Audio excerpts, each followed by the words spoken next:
baba, tata na mono, intangu yandi ivandaka ke sala namin. Ke salaka, tata nange mingi. Ah, eli lolu la mono. Muzo laka vekutuba. Ukizina unge bingi laka mono. Ukizina unge bingi laka mono. Hey, Tepe, Eli, what's the matter? Fighting will get you nowhere, Eli.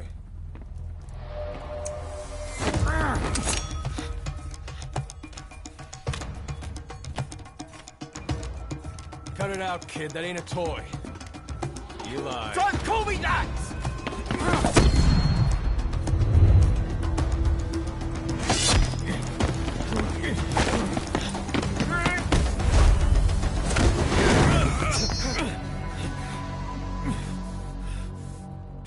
I'm not a kid. You hear me? Enough.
On the battlefield, they use one another's nom de guerre.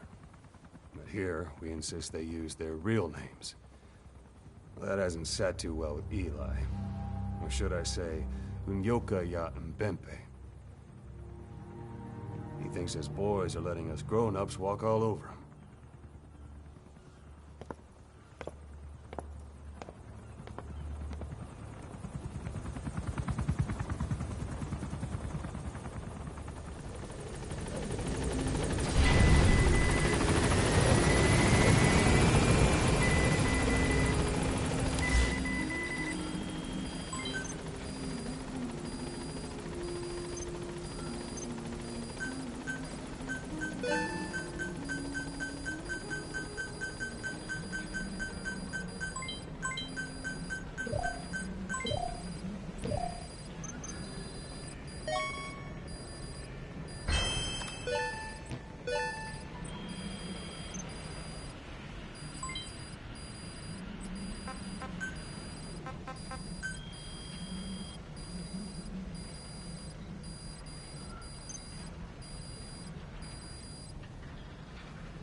Roger. This is B-Quad.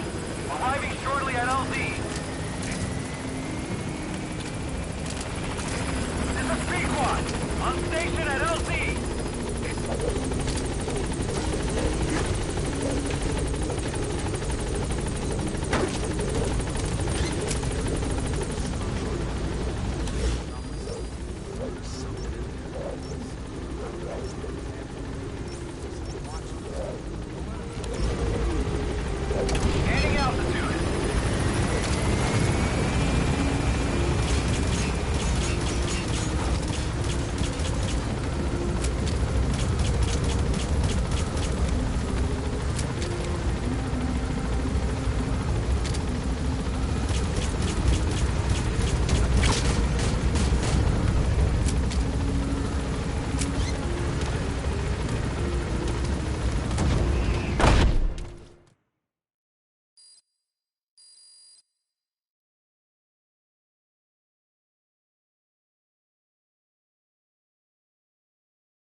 That's the target.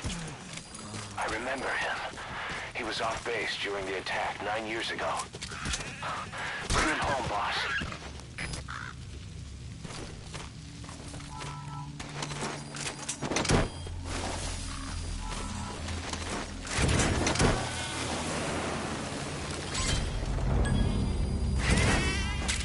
Subject on board.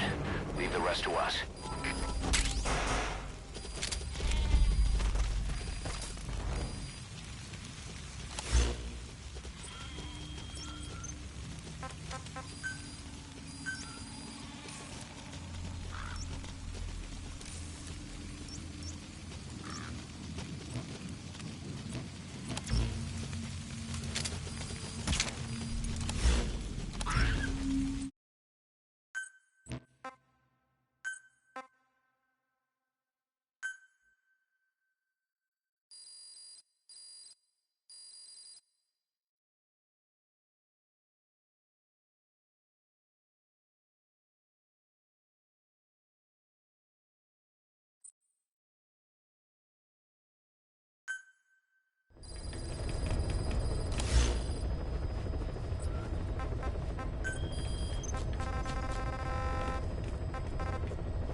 Stop!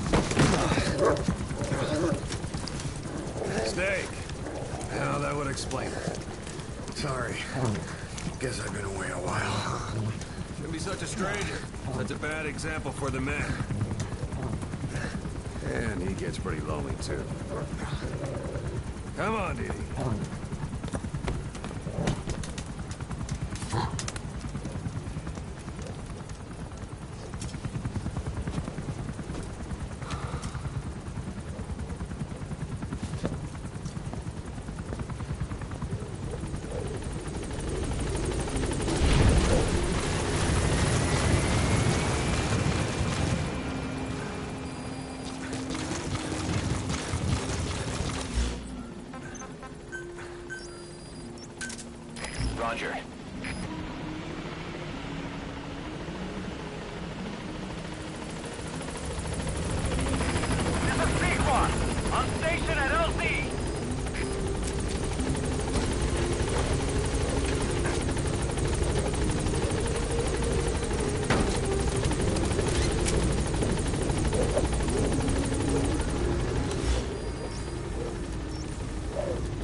snake?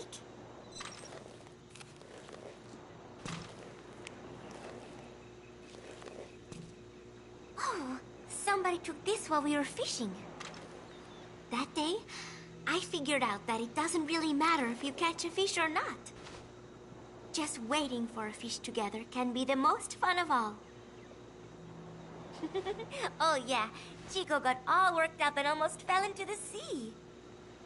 When they do some more fishing, tell me, okay? My head, it hurts.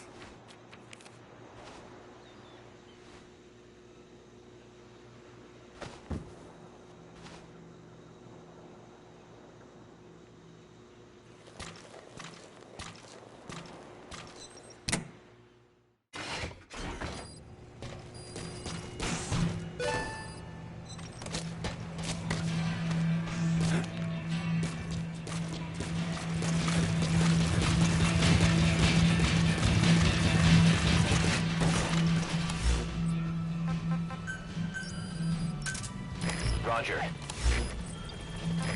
This is B-Quad. Arriving shortly at LZ. This is B-Quad. On station at LZ.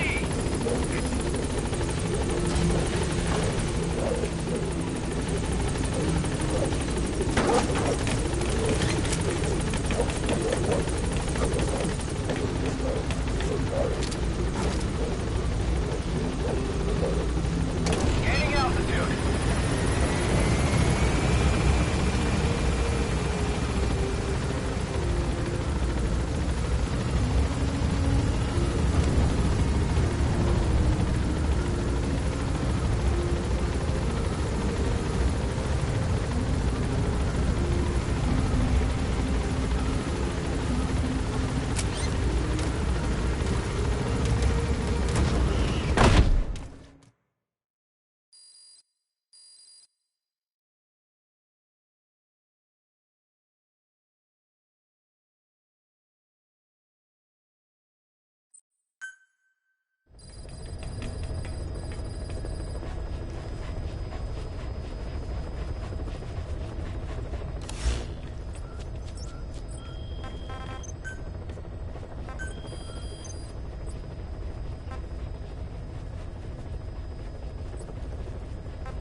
Two engineers are being held in the observation post southwest of Ngumba Industrial Zone.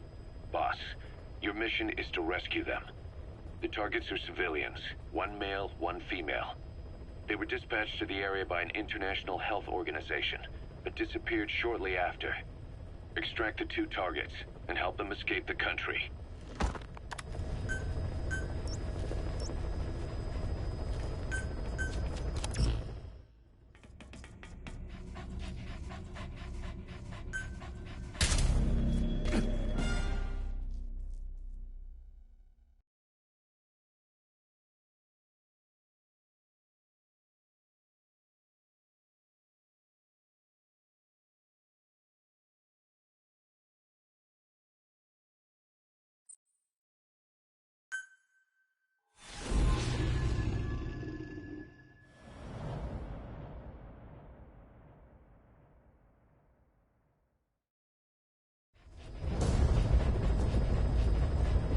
Rescue the two prisoners being held in a guard post to the southwest of Ngumba Industrial Zone. The targets are civilians, one male, one female. Apparently they're specialists sent out there to investigate infectious diseases. They were frequent visitors to that devil's house at Zoyamadiru. If you recover them, we'll finally be able to get first-hand accounts of what's been going on in that place.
squad is on its way to the guard post.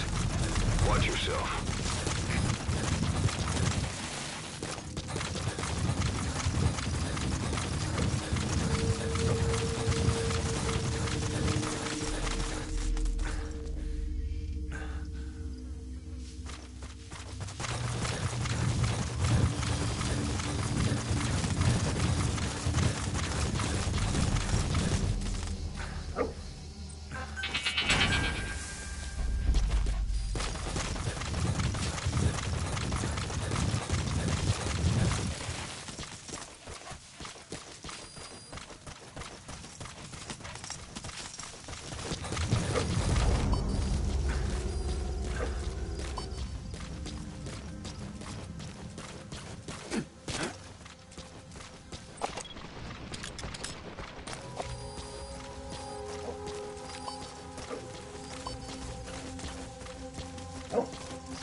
Me. I was asked to show that man around here. Dangerous work. Every second. That's the target. Looks like we found him. Here to save me. I was called here to transport equipment.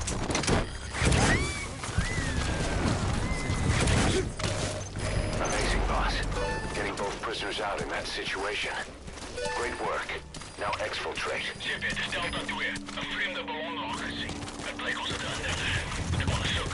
Hoor. Er is geen teer, begrijp.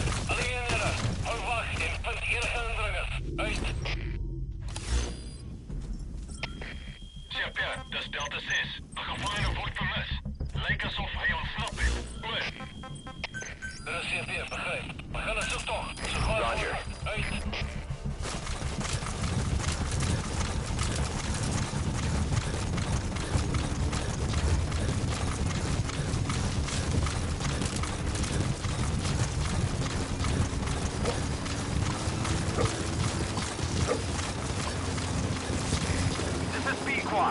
Arriving shortly at LZ. This is Pequot. Have arrived at LZ. Will stand by.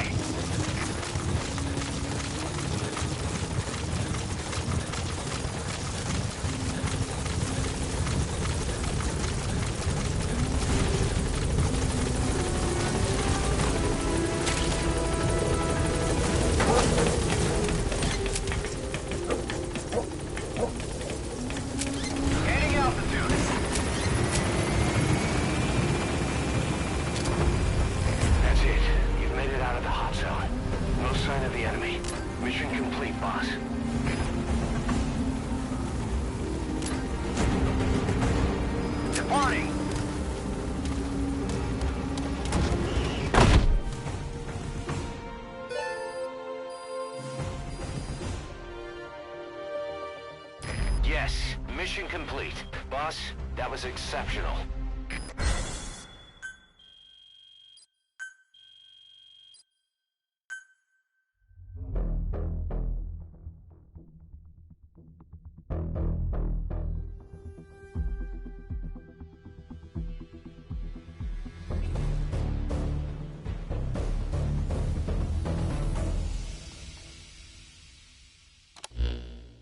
Boss, we placed the 2 targets in quarantine. They don't show signs of anything, but we'll monitor them just the same. If they had access to the Devil's House, I doubt they were sent there by some health organization. Cypher used them, and would have eliminated them eventually. But we'll protect them here. They've agreed to that. After all, we helped them out of the country as promised. The mission's complete. But boss, they've been behind the curtains at Ngumba. They examined the patients there nearly every day. They told us the patients were being made to listen to voices on tape.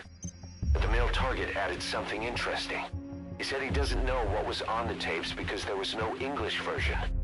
Of all the voices that were shoved down those people's throats, English was one of them.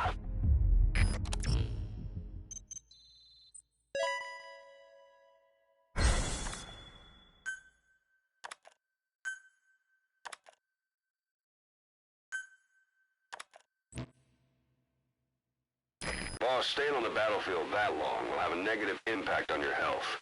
Why not head back to Mother Base for a shower once in a while?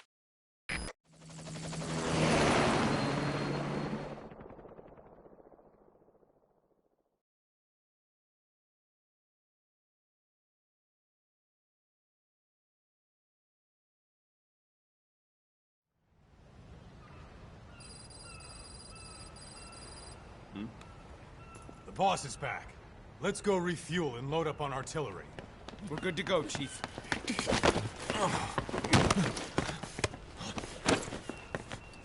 What's the matter?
Stop this!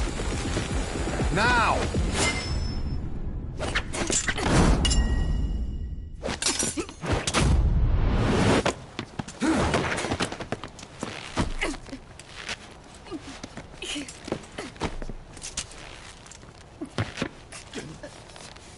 What the fuck, you freak? Give me a hand!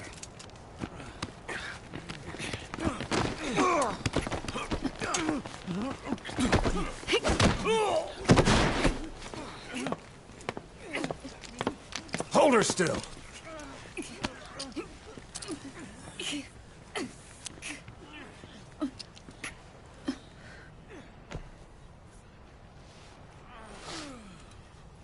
Dismissed.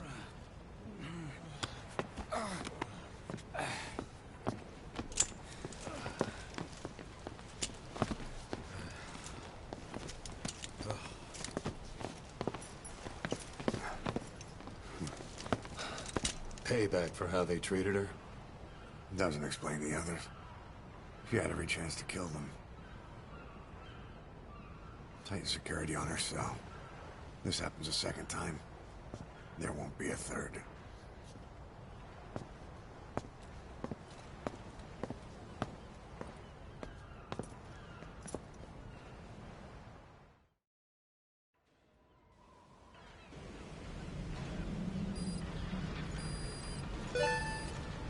Boss, about Eli. I'd heard that one product of the Les Enfants Terribles project went missing in Africa. The age would be about right. Now, I'm not saying I think it's Eli, but I want to run a genetic test all the same. Don't worry, I'll have it done without him noticing. The test may take some time, but I'll tell you as soon as we have the results.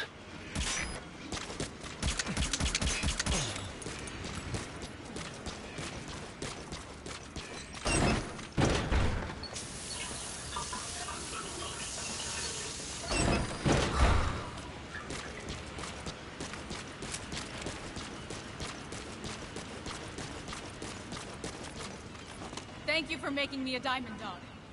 I look forward to serving under you.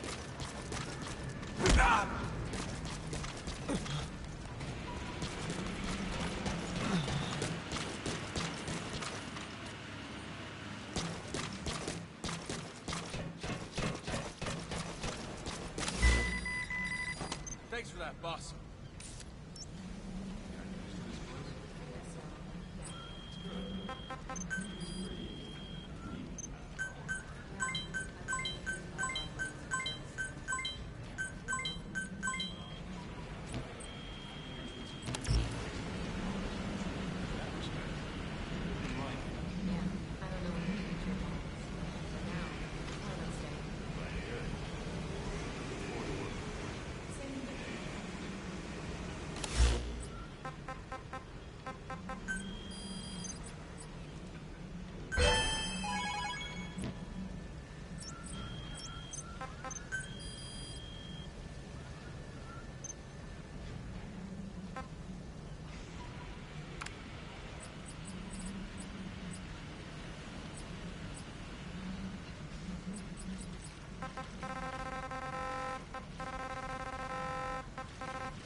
Roger. This is B-Quad. Arriving shortly at LZ.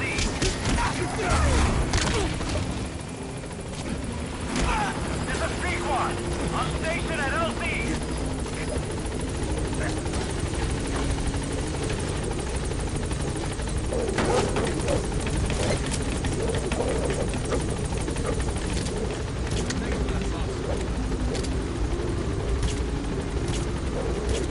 Gaining altitude.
Boss, this contract comes from the Mbeli rebel militants.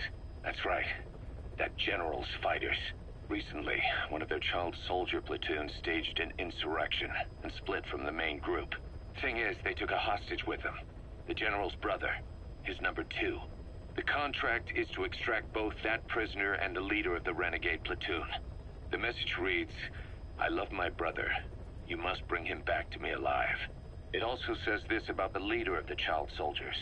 He is an excellent soldier. I want to persuade him to rejoin the ranks of the righteous. Sounds a little too forgiving for the man who ordered those kids dead at the mine.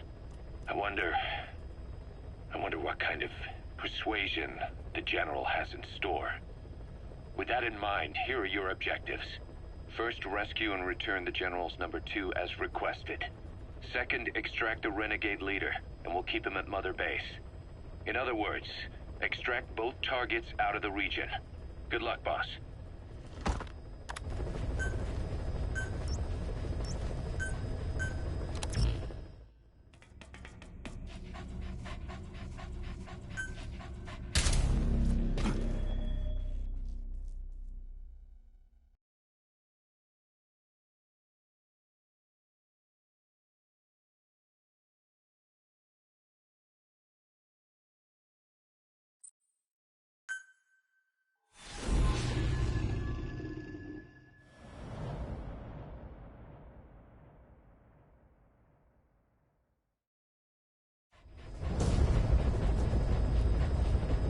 Mission objectives are to extract the child soldier's commander and their captive, the General's number 2. This child soldier platoon decided to break away from the Mbeli militants. They took the number 2 captive and have occupied an abandoned village. Start by checking that location on your map. Boss, child soldiers will treat you as an enemy, but they're just kids. See that they don't get hurt.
Reconnaissance is best conducted from high vantage points.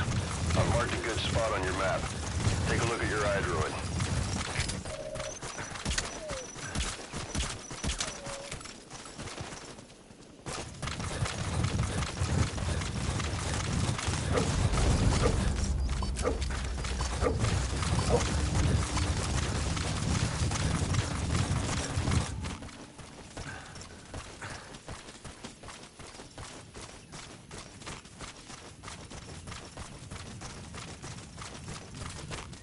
That's the target prisoner.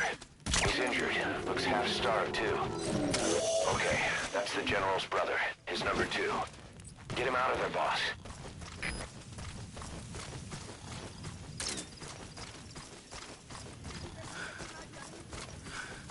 Nge ketinge we kutulaka mono nanima nekwenda kana muvutuka afa mono muke pangi ya General V muke muntu ya nabo V nge mewaka yo V mufwaka General muvuti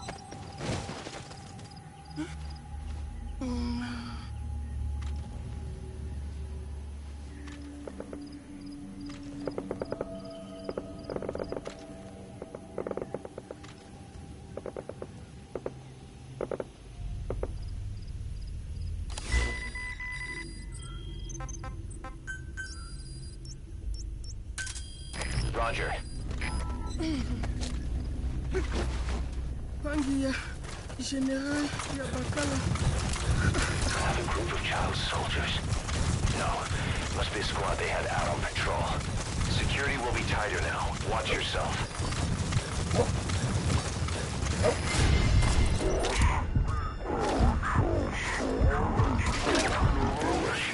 Must have been out on patrol. Looks like they had more than one patrol out. Security will be tighter now. Watch yourself.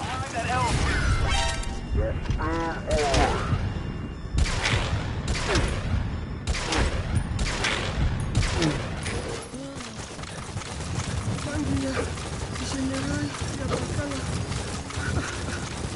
Lungu, Mosi, Kaka ya Bankaka, Mono, Elaka Mono, Lungu, General Sakaka. Bantu ya Buta, Tiyambele, Etinkaka Mosi, Beto Nyoso, Bampangi, Tampidina. That prisoner doesn't look like the target. Butuka Diaka, Nimafe, Venga, Tekilo, Tapasa,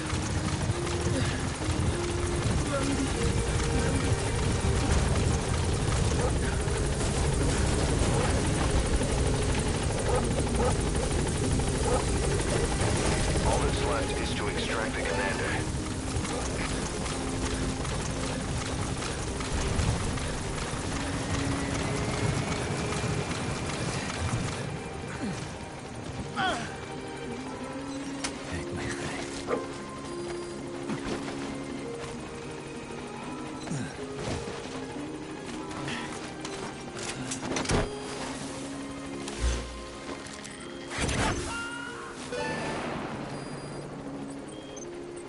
Okay, subject is in.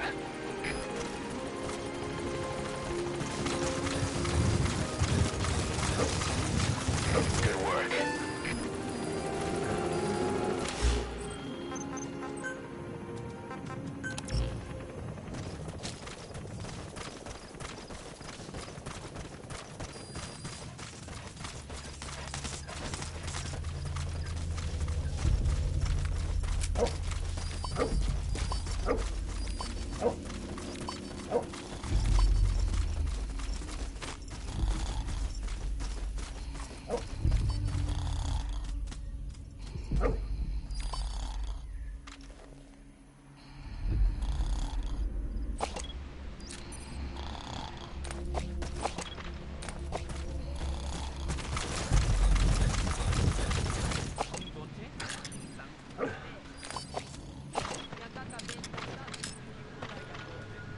Surveille Kisikayai, General Talanda Beto, Muzaba. Is that him? There he is, the commander. Extract him.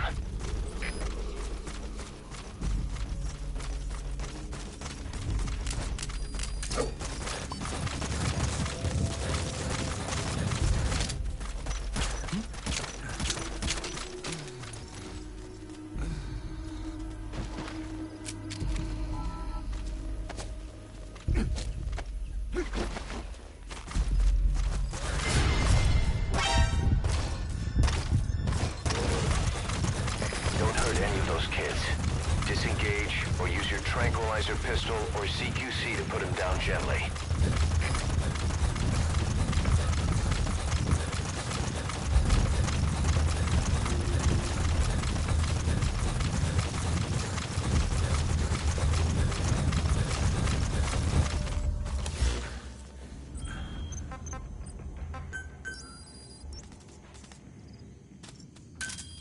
Roger.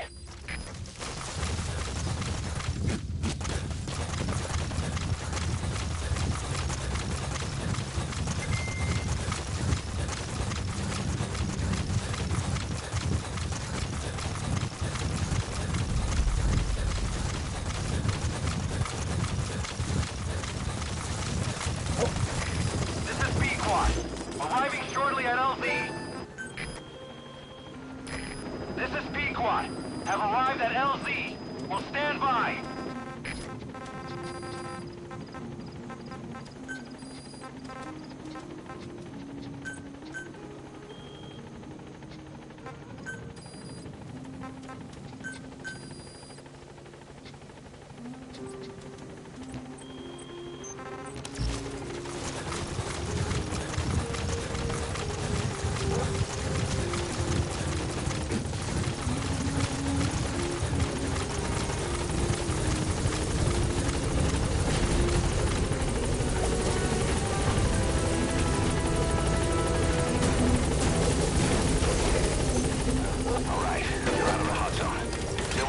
force is in pursuit. Mission complete. Gaining altitude.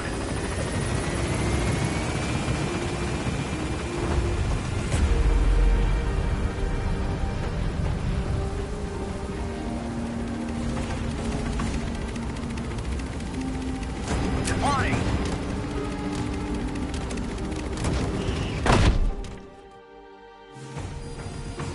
He's coming too. Roger that. Mission complete, boss.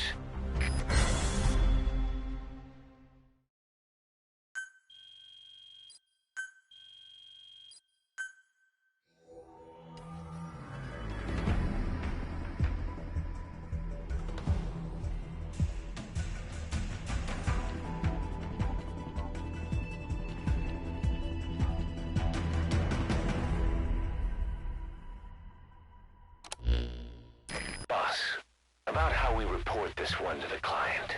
I'll tell them we took heavy resistance from the renegade platoon, and the hostage was killed in the firefight. Also, their leader wouldn't let himself be taken alive. I doubt the client will pay us for this one, but we got a big enough reward from the General's #2 instead. And as for the #2, he's saying he wants to join Diamond Dogs. I guess he knows what that means for him. He said, if I'm working for you, I can be #2 or #200 for all I care.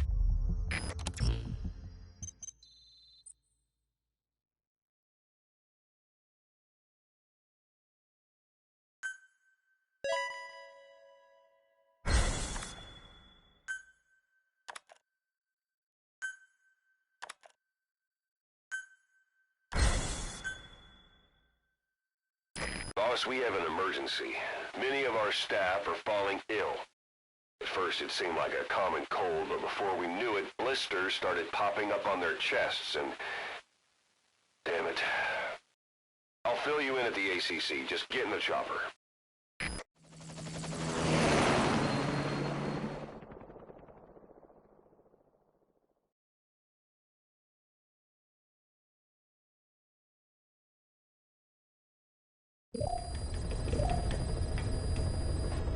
Look closely. Those are the symptoms of the infection on Mother Base. The blisters on the body were full of tiny worms. Parasite larvae, most likely. But we couldn't find any adults. It doesn't seem to mature in the body, like a spargatum. We don't know the root of infection, or what causes symptoms to develop. Boss, do you remember seeing these symptoms before? The bodies floating around in the oil facility, the bedridden test subjects at the Devil's House. This epidemic looks just like what we've seen on our hunt for Cypher. So this is the weapon of mass destruction Cypher was working on in Africa. Boss, the situation is urgent. We need to quarantine the infected and contain the pathogen. Priority now is to prevent more casualties. But the problem is, how do we tell who's infected? During the incubation period, we have no way of knowing who's clean. You'll have to try and guess who's infected before they go symptomatic and quarantine them. It'd be easy if we just knew the route or vector of the infection. From now on, if you even suspect a staff member's infected, use your iDroid to order them into quarantine. Given the situation, the men won't submit to quarantine just because I or the medical team tell them to. But they will listen to you. Of course, it's just a temporary measure until we find a permanent solution. But at least they'd be in solitary isolation so they won't infect each other, and we get the mental care they need.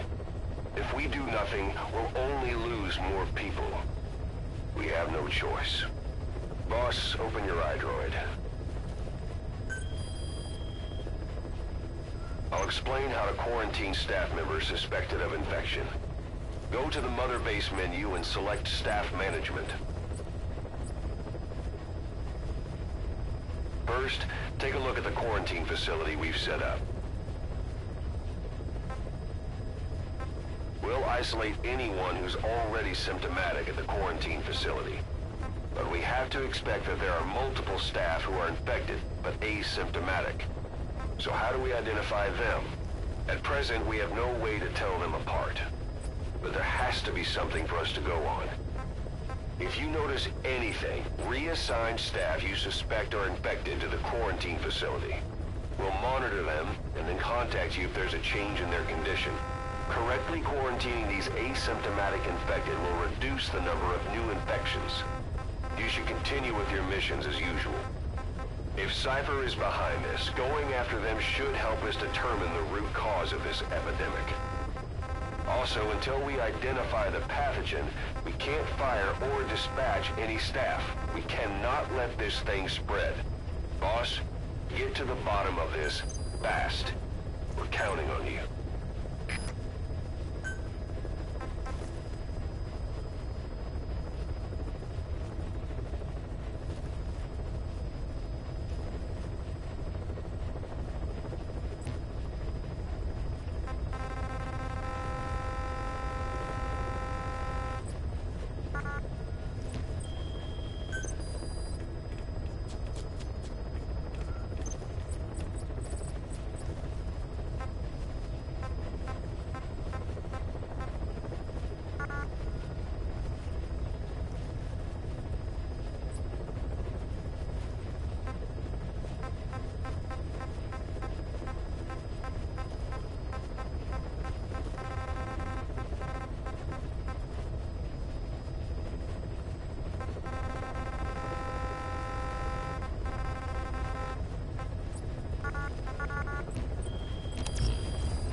A new job's come in.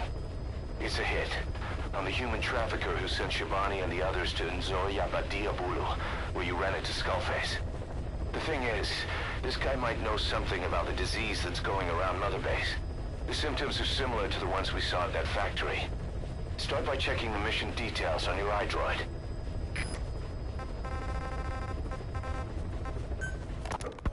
Look closely. Those are the symptoms of the infection on Mother Base. The blisters on the body were full of tiny worms. Parasite larvae, most likely. But we couldn't find any adults. It doesn't seem to mature in the body, like a spargatum. We don't know the root of infection, or what causes symptoms to develop. The infection rate, along with the number of dead, are both on the rise. If we don't find the cause, and soon... Boss, do you remember seeing these symptoms before? The bodies floating around in the oil facility? The bedridden test subjects at the Devil's House? This epidemic looks just like what we've seen on our hunt for Cypher. It could be a counterplay by Skullface. That's insane. You mean they weaponize parasites? Parasites as weapons. That definitely falls under the Biological Weapons Convention. But it's something the world would never see coming. And no one's ever developed a vaccine for parasites. So this is the weapon of mass destruction Cypher was working on in Africa? It may be. But if it is, how did the Yellow Cake and Walker Gears fit in? There must be something bigger we're not seeing. Anyway, our priority now is to prevent more casualties. The medical team is studying the infection, but we can't treat anyone until we know the root cause. All we can do right now is halt the spread of infection.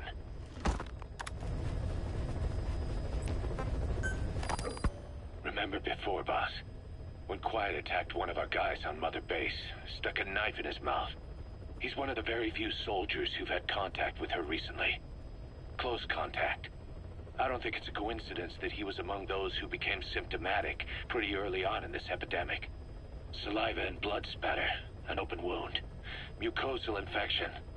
Whatever is causing this got inside him then. Miller, that is a baseless accusation. The source of the infection is Quiet. Everyone suspects her. We don't know that. And we've come across these symptoms before. The bodies in the water at the oil-filled facility. Those sick people in the beds at the Devil's House. They're identical to what we've seen while we've been after Cypher. The infection could have come from elsewhere. But at the very least, she does know something. It's not like she's gonna talk. No, not through words anyway. But what about her actions? Quiet held a knife to that soldier back then, before he became symptomatic. There must have been a reason for that. A reason for shoving a knife down the throat of one of our men. What if she's capable of identifying who's infected? What if she was trying to stop the infection but couldn't communicate that to us? The answer to that, the source of the infection, might be in the mouths of the infected. You think there's some kind of clue in their mouths? I don't know. But maybe there's something about the mouths of those who've become symptomatic, something in common. Something their mouths have in common. Forget it. We can't trust her. Even if she can spot the infected, I don't want her help. I understand how you feel. But this is something to go on. Can't you see it's just like I said? Bringing her here was a big mistake. Quiet is gonna be the end of us. Stand down. You've got zero proof. Try to keep an open mind on this, boss. There has to be a way to identify who's infected.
There's a target on the run somewhere on the savannah. Your job is to find and eliminate him. He's a logistics officer for the PF known as Rogue Coyote. On the side, however, he colluded with the Buta regime, abducting people from Mbeli villages and supplying them as slave labor. That's right. He's a human trafficker. His victims ended up all over the place. Brothels, black market, organ trade, diamond mines. And he was the one who sent Shabani and the other kids to the Devil's House. But then an Mbeli rebel group finally added him to their hit list. The target decided it was time to quit, and now he's trying to leave the country. If he makes it back to his country, he'll be no more than a civilian, and he'll avoid facing a court-martial, like so many other war biz junkies. I'll bet he plans on enjoying a new life financed with his blood money. The client's order is to take him out. How you go about that is up to you, boss.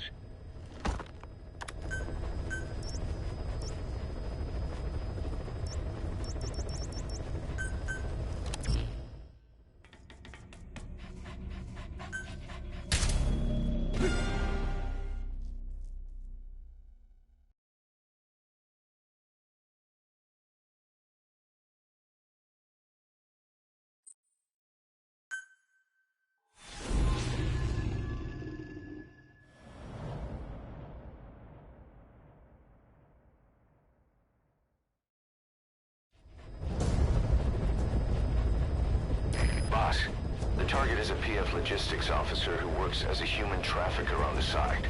The client wants him dead. He's currently on the run somewhere on the savannah with bodyguards. Unfortunately, we don't know what route they're taking. All we have to go on is a coded transmission sent by the PF at the Ditati abandoned village. It appears to be a workup of the target's security plans, but to decipher it, we'll need an intel file with the encryption key. This key should be at the comms facility at the Ditati abandoned village. Check your iDroid to see what the target looks like, as well as the location of the village. Find the route, find the man.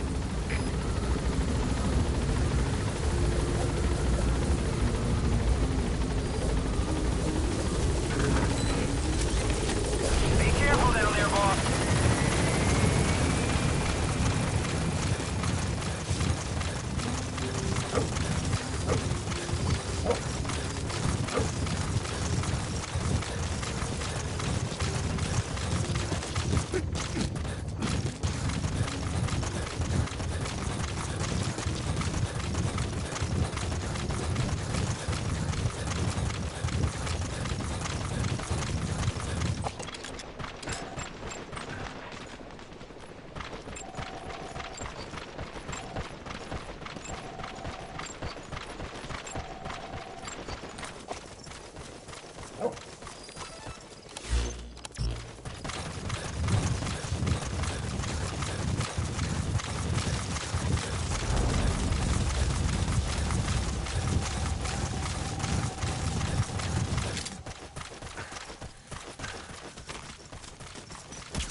Boss, to tell you the truth, an environmental NGO has asked us to remove wild animals from battlefields. If you have the time, you think you could tranquilize any animals you see in Fulton and extract them? The NGO is willing to pay. Boss, I hope to hell you're not planning on catching and eating that. Save the survival routine for another time.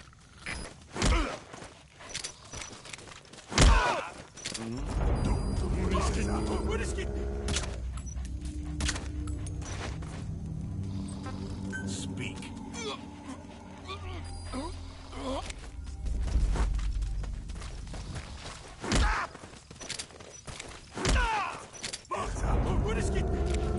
Spit it out.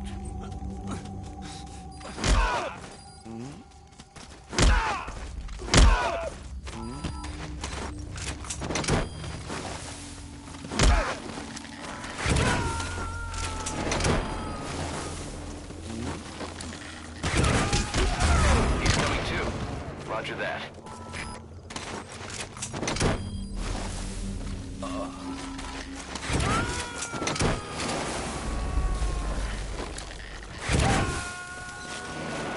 Subject on board.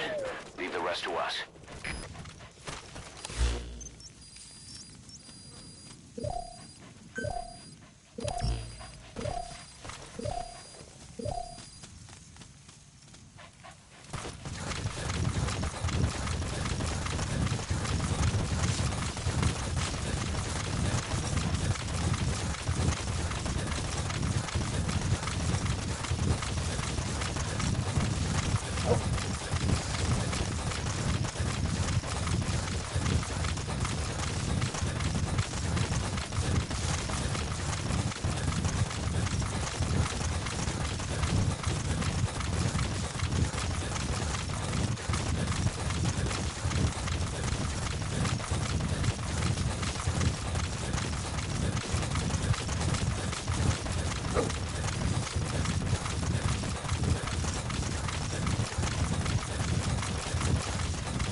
Spit it out.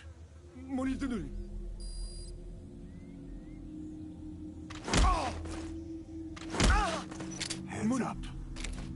Spit it out.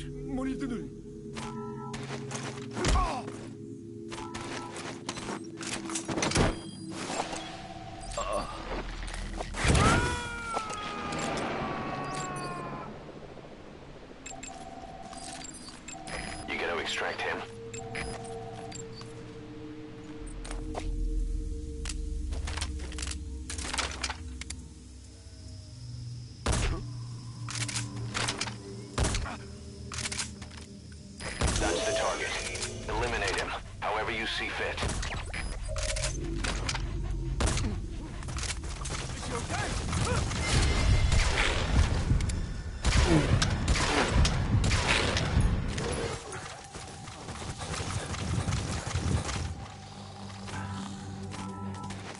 Target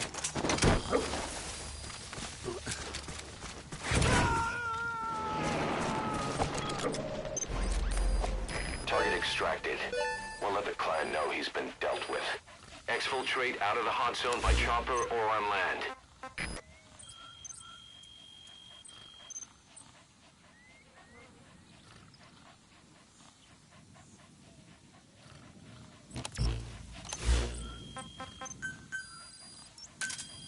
Roger.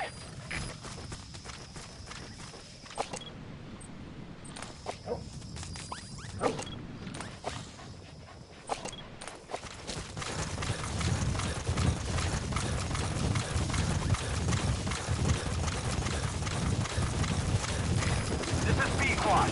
Arriving shortly at LZ. This is B-Quad. On station at LZ.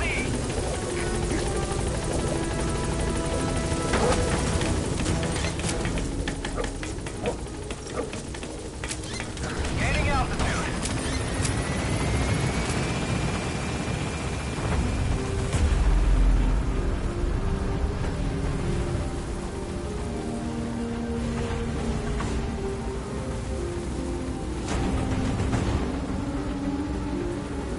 Departing.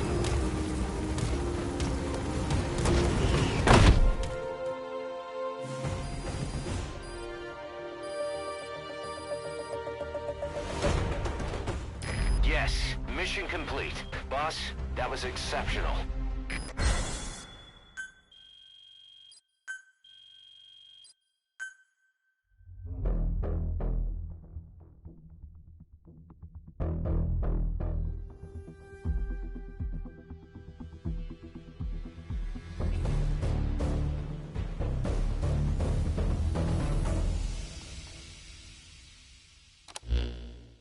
Our trafficker was very talkative.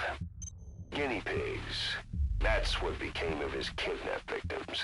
Says he got a good look at that factory at Zoya Badiabulu when he dropped off some fresh guinea pigs for them, along with our man without a face. His instincts told him to run like the rat he is. Said it wasn't worth the money. Figured he could be next. That's when he went to the NGO for help. He thought that in exchange for his buyer's list, they could set him up with a new identity someplace far away. He had an idea who he was up against, and he didn't want to take any chances. A true rat. But like us dogs, he knew when he smelled trouble. And something else. He said the specimens come from deep in the forest. We don't know what he meant by specimens just yet, but those guinea pig symptoms match what we've seen on the infected at Mother Base. Deep in the forest. Maybe there's the clue we need to beat this infection. Boss, the truth could be right around the corner.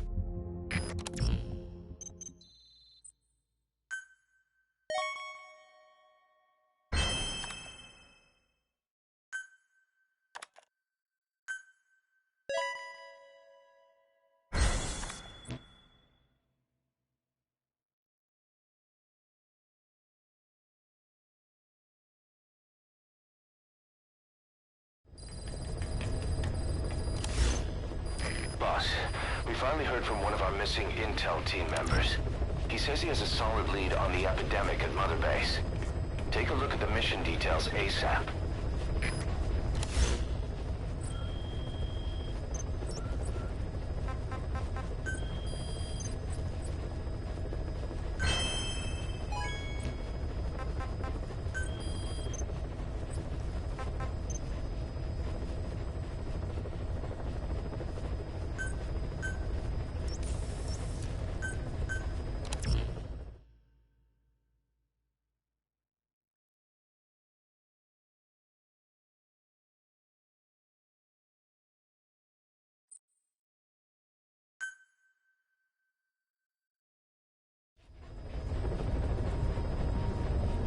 Boss, about Eli.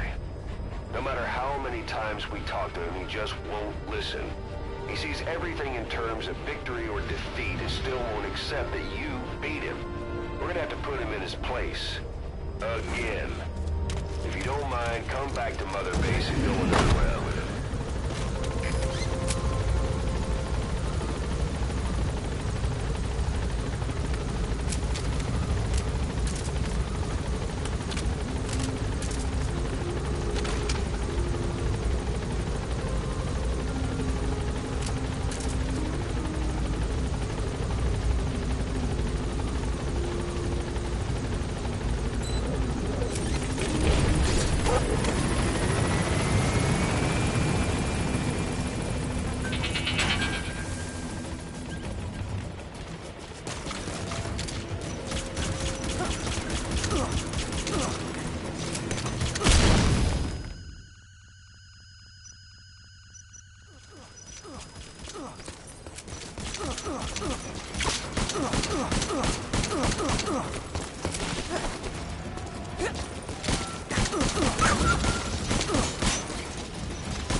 Has that rat finally accepted that he lost? Hopefully now he'll be a bit more obedient.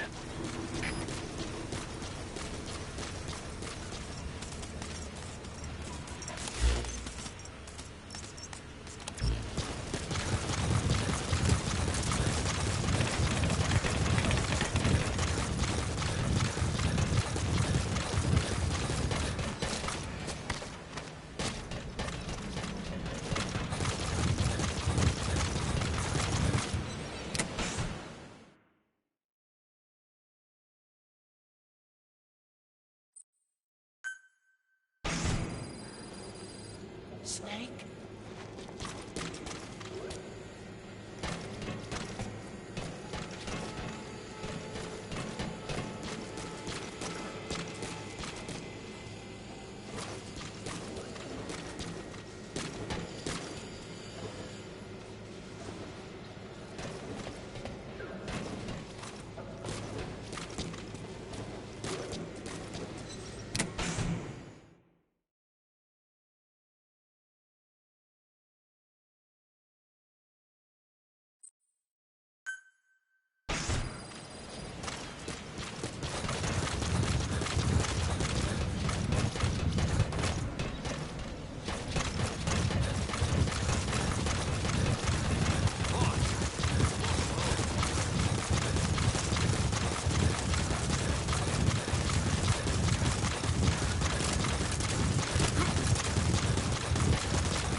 Roger.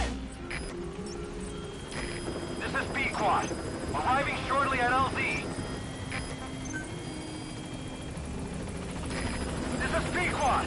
On station at LZ.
The intel team's hard at work investigating the cause of that illness spreading through Mother Base.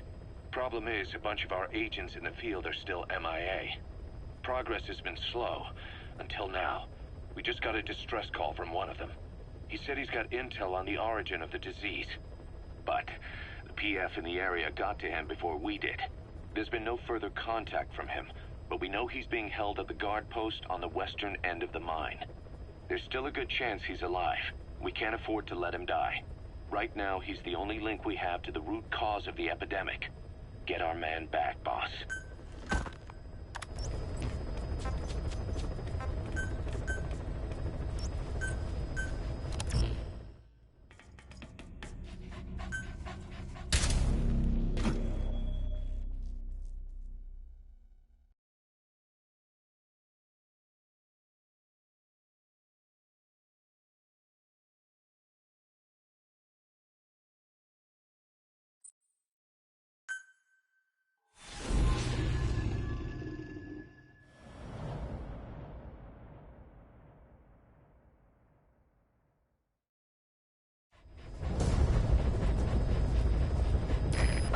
Intel unit has gotten a lead on the epidemic that's crippling Mother Base.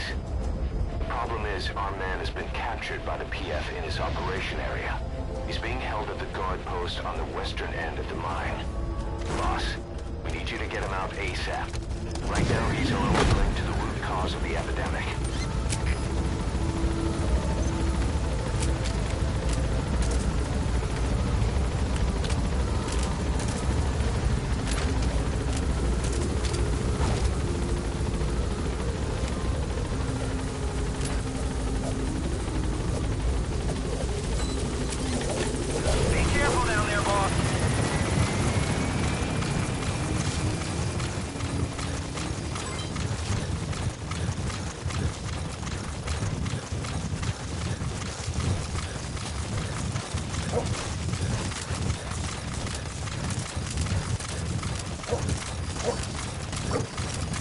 Check the VI on your iDroid. That's where the target is being held.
Escape, then extract him once the coast is clear.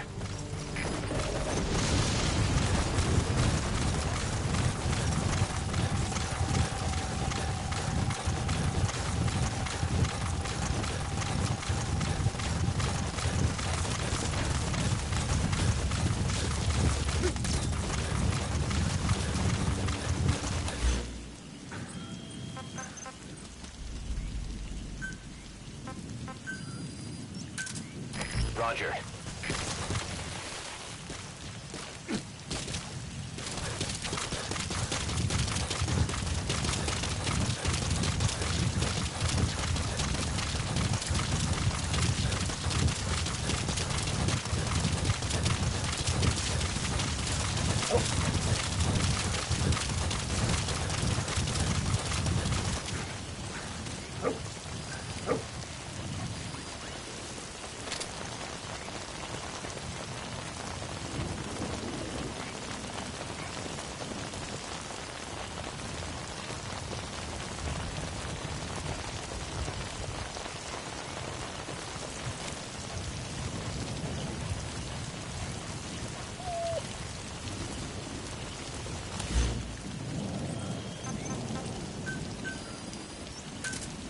Roger. This is B-Quad. Arriving shortly at LZ. This is B-Quad. On station at LZ.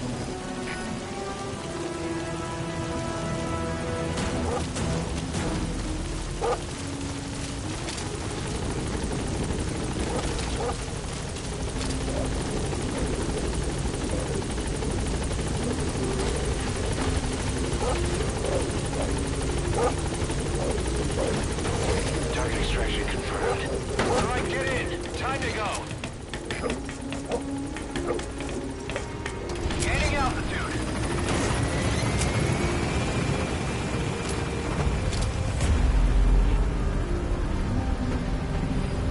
That's it. You've made it out of the hot zone. No sign of the enemy. Mission complete, boss. Departing. Mission complete. And the target's safe. Time to figure out what the hell is behind this epidemic.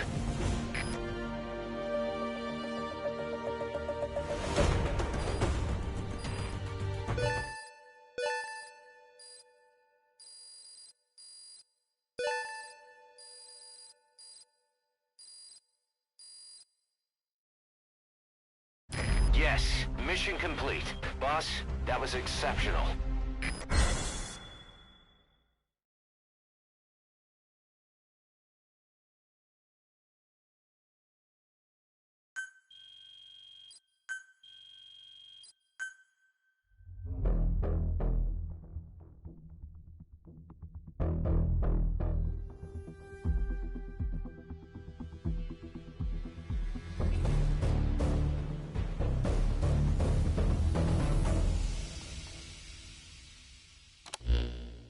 Boss, the intel team member you extracted is gonna be okay. All thanks to your quick actions. He keeps muttering the same things over and over. About the pathogen, and the old man who knows how to treat it. Code Talker. He even told us where he is. This is our only lead, boss. Let's go meet this Code Talker.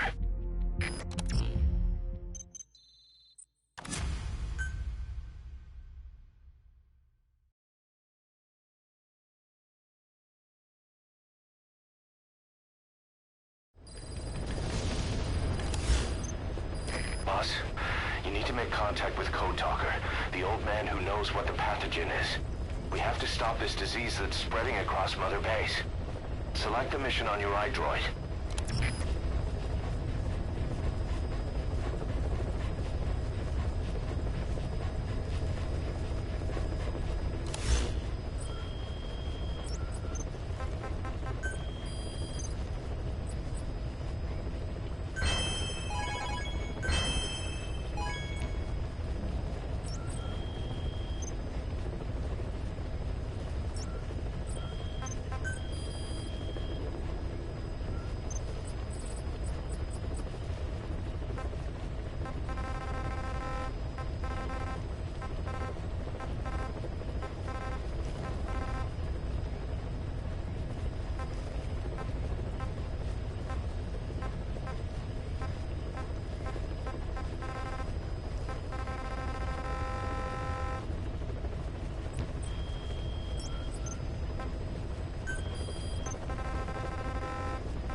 Make contact with the old man known as Code Talker.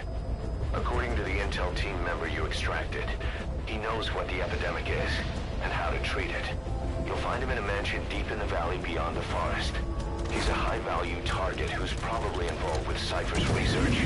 This information came at a heavy price, and you can bet security on site is gonna be tight. Watch yourself out there, all right?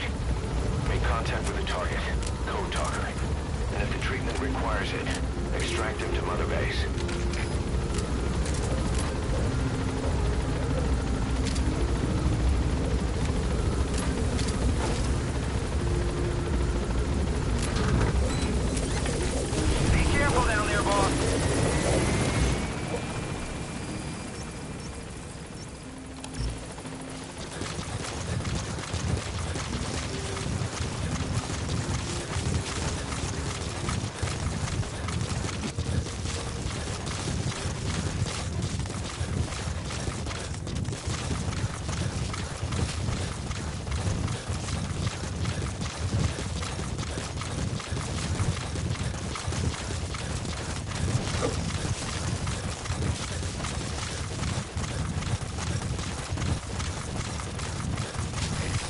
sign of the enemy.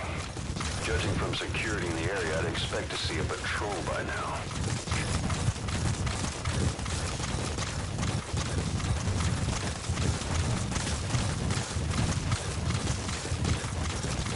Missed. I have a bad feeling about this.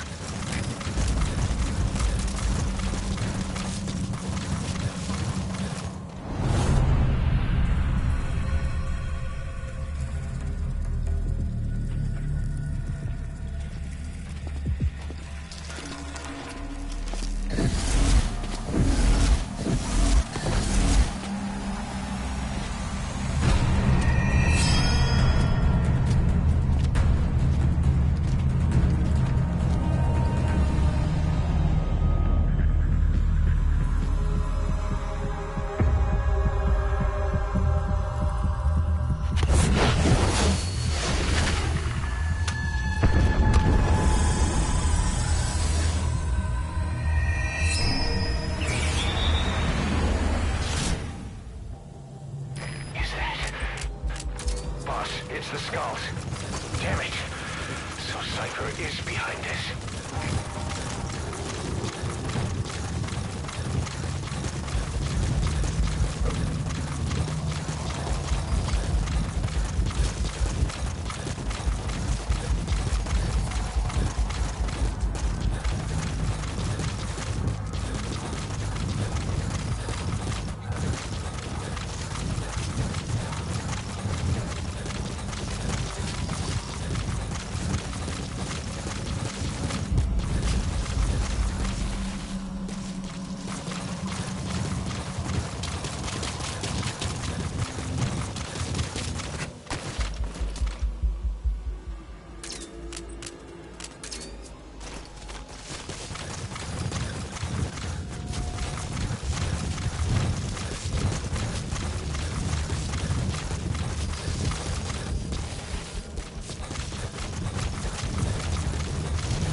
Zero risk security.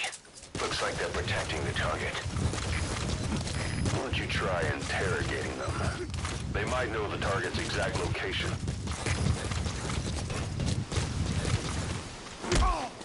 Hands up. Talk. What are you doing? iDroid information updated. There's more than one entrance. How do you plan on sneaking in?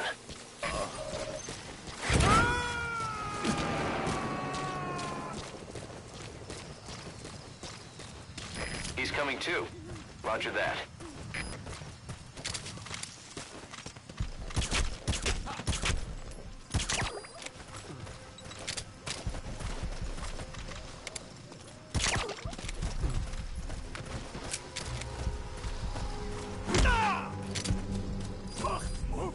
Spit it out.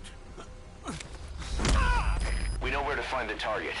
Do whatever it takes to bring Code Talker back.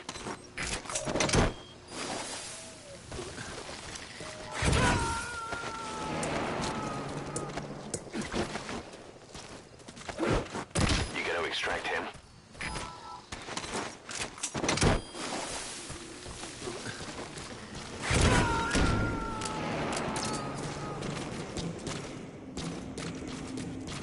Subject on board. Leave the rest to us.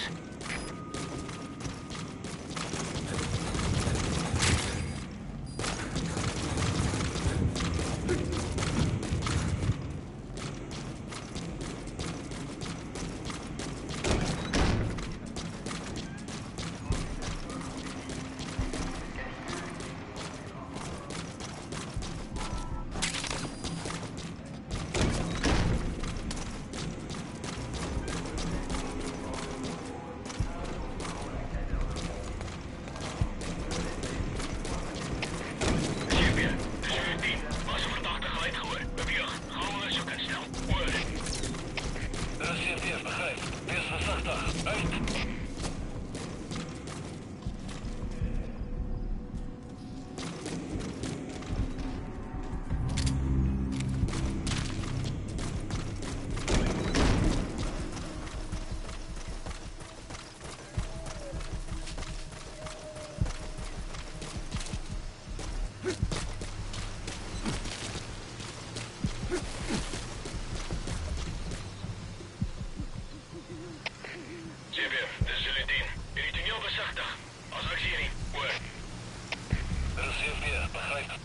Uit.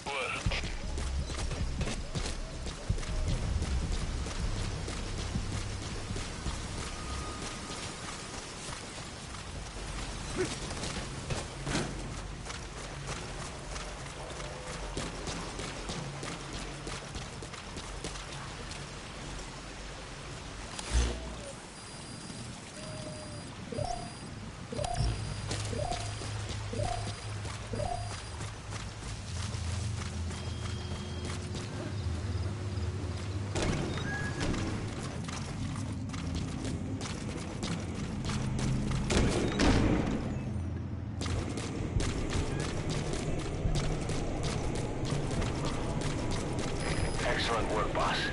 They don't even know you're there. Keep it up.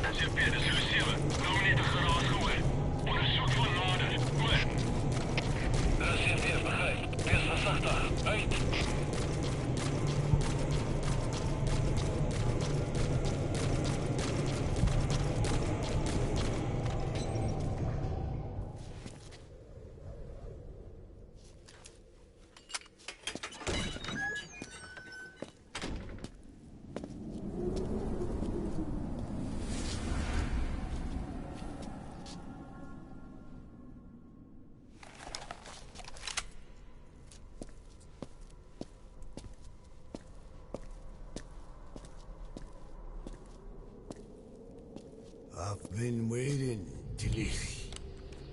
Or should I say, Bedachochale.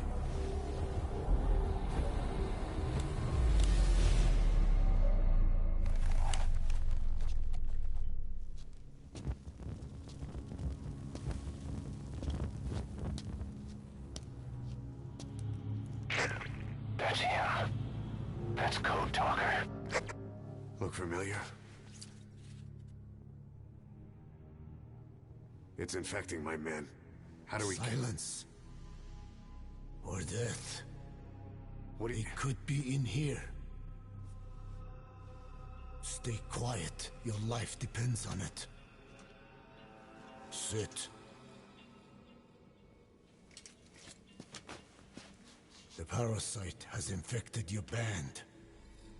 Those are its larvae. They enter the throat and attach themselves to the vocal cords. They mimic the host's membranes flawlessly. No one can tell the difference. Upon reaching maturity, they mate.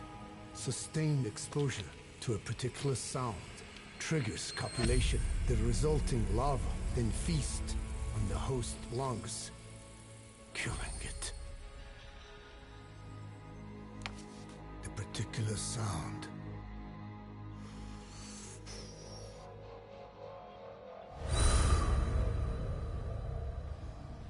is words.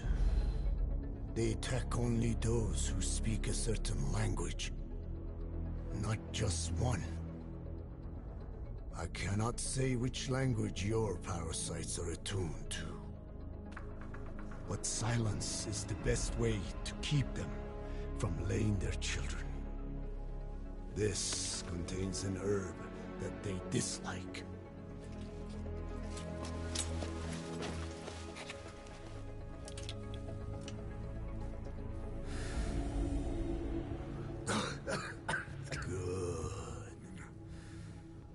That should deafen them for a while.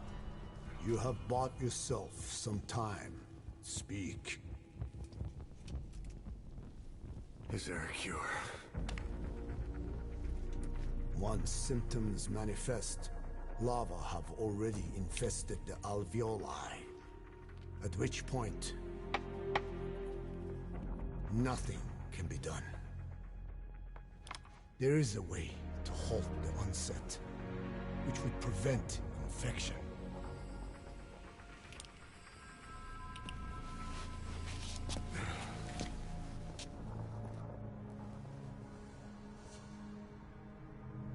I need your help. He stole the ones I sealed away, forced me to do his terrible work. Skullface. Even a country like America sways in his wake. I could not defy him. The fate of Dine lies in his hands. However, perhaps the Nishia led you here. If my children have upset the Rojun of the world, it falls to me to set it right.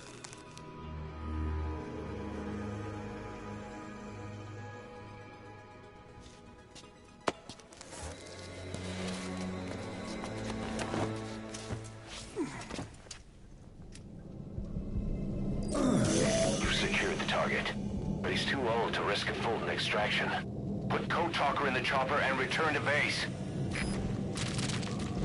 He claims they are the dream of every ruler since the dawn of time.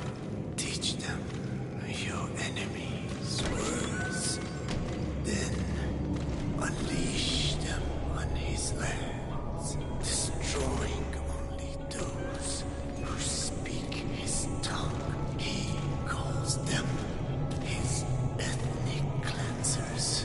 Ethnic cleansers? That's what Skullface is after. In Zuya, Badiabulo was... Boss, he's gonna wipe every language besides English off the face of the earth. Ironic, isn't it? They gave us language, and now they take it away. It is thanks to them that man first learned to speak. But now, the hands of their clock turn back. They've been warped by the hands of man.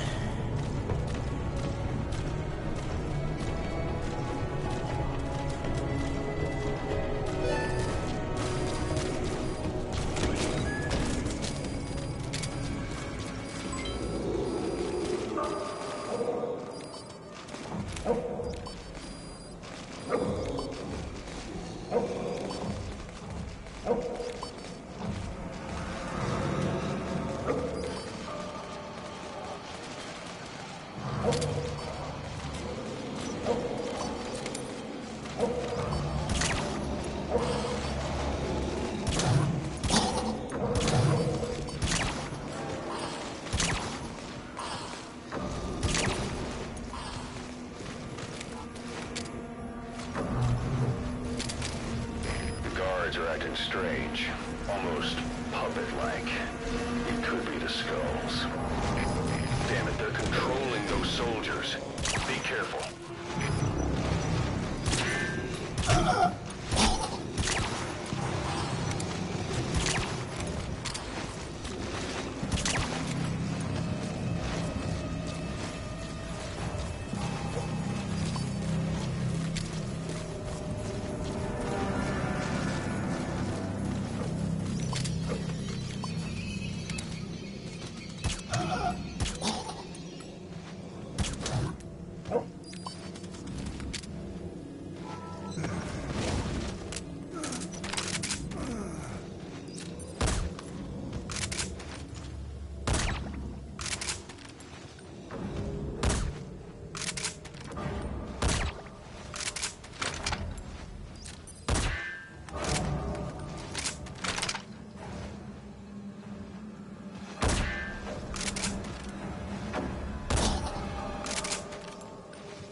Roger.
Mission complete, boss.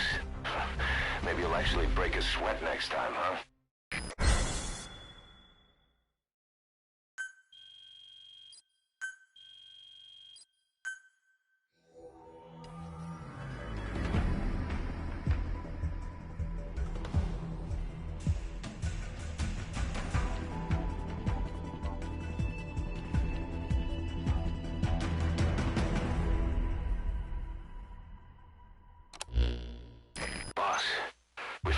Of the two missing Intel team members in Lufwa Valley.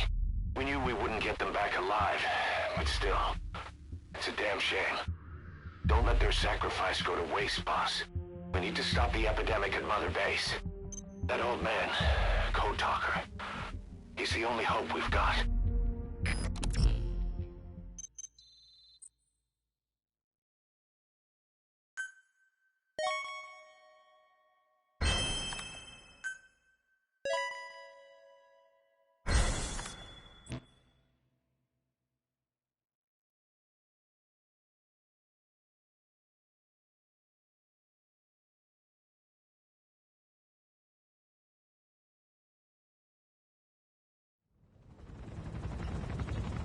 Tell me how to fight it. I hid the answer in a microbe this one carries. It turns the male parasites into females, preventing reproduction. One parasite infecting another. However, it doesn't affect only the parasite. It alters the host as well. Your infection will be contained, but you and your men will also be rendered infertile. That is the price you must pay to regain your speech.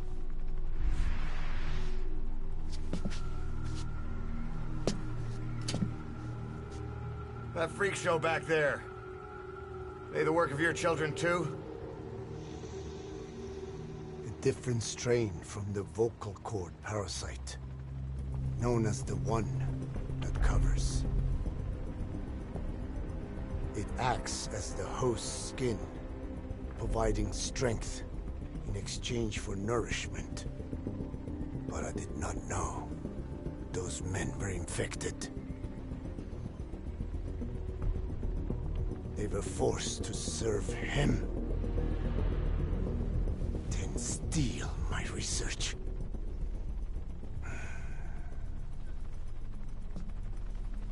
you seen one of their vehicles?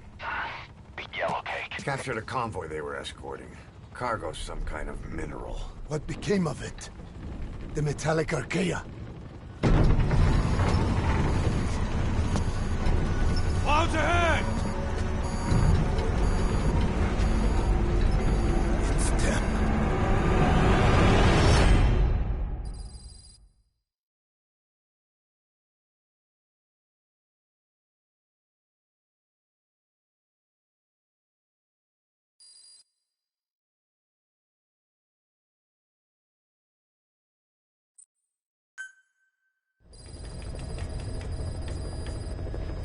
Boss, are you okay?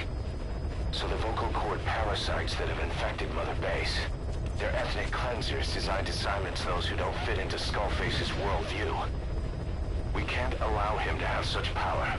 Go over the mission details and get going ASAP.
Boss, you okay?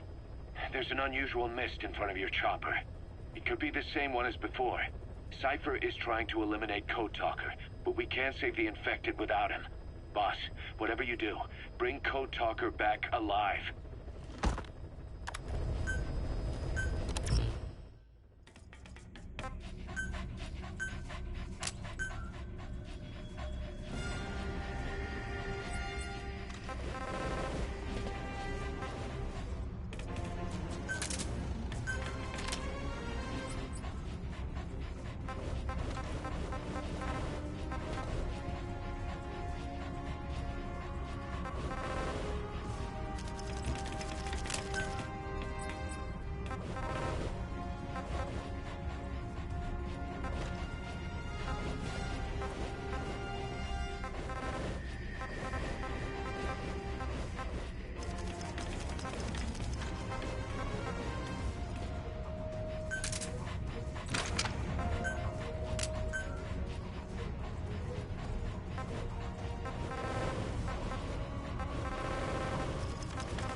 okay?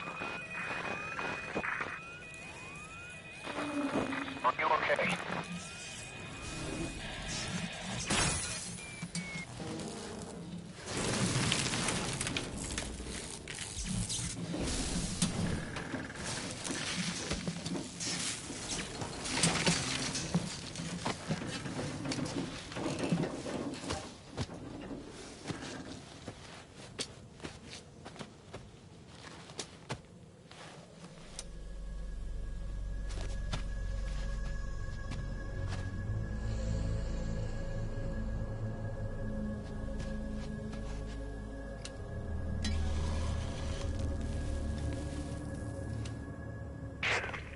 Like you're surrounded by mist.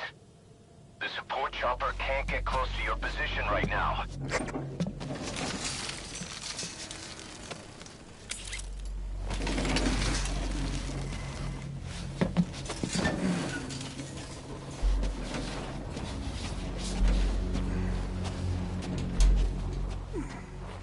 Hurry! They are coming!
We are their quarry.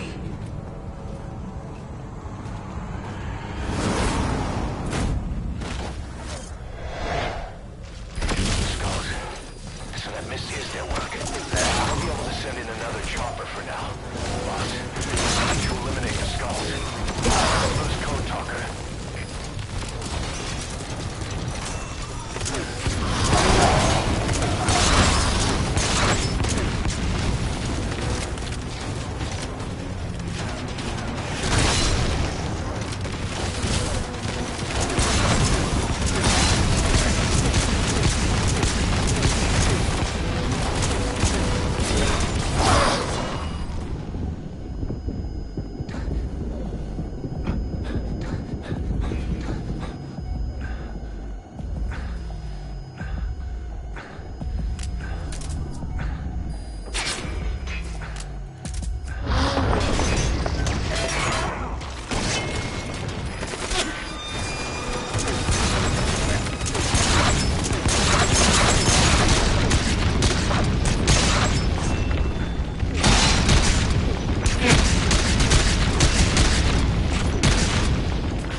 Hey, quit kidding around. Snake?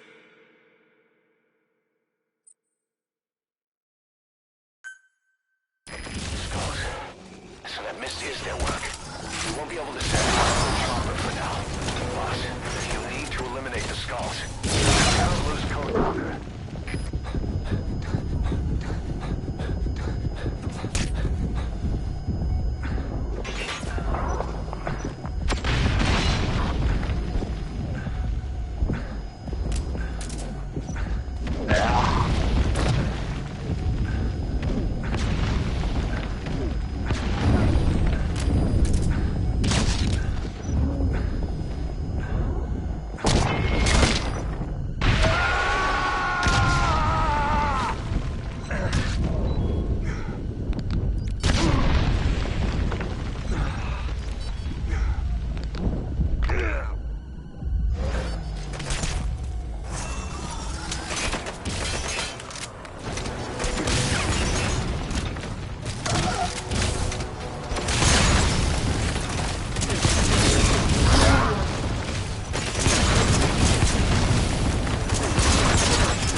Fire!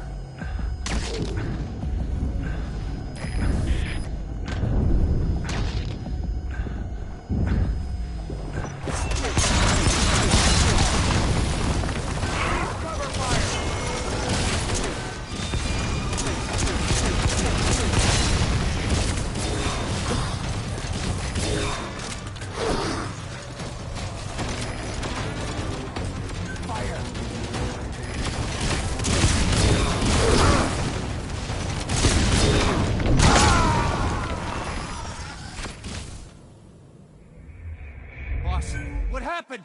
Boss!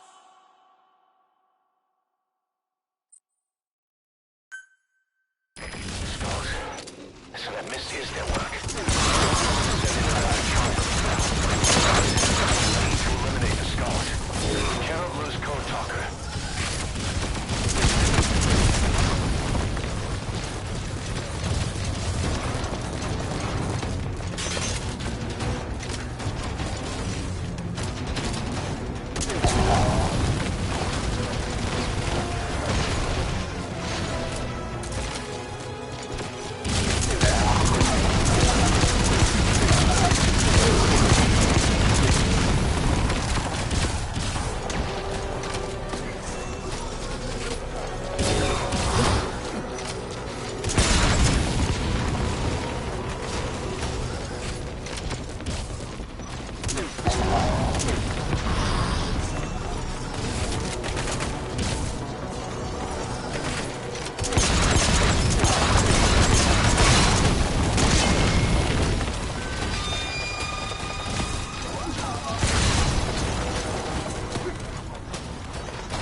Boss, come in.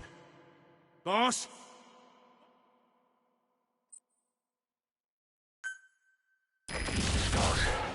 So that Misty is their work. Send in another chopper for now. Boss, you need to eliminate the skulls. We cannot... What is wrong with you?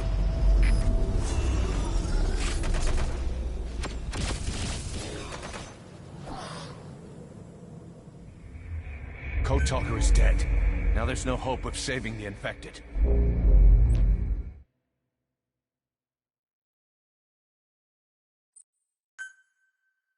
The skulls. So that Misty is their work. Send in another chopper for now. Boss, you need to eliminate the skulls. We cannot lose Code Talker.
Fire!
Cover fire!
Fire!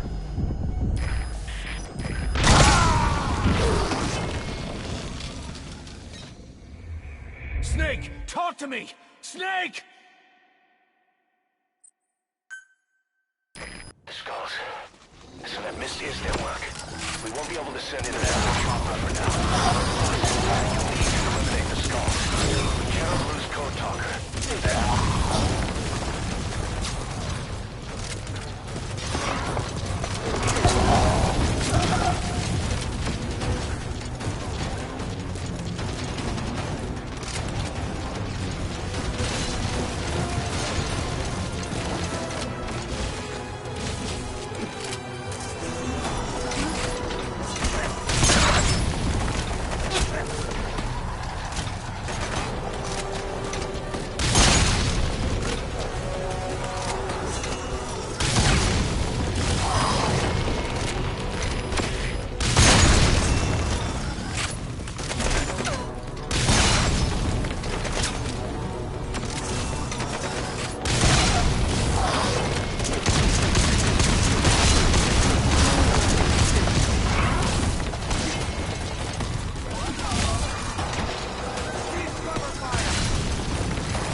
kind of defensive...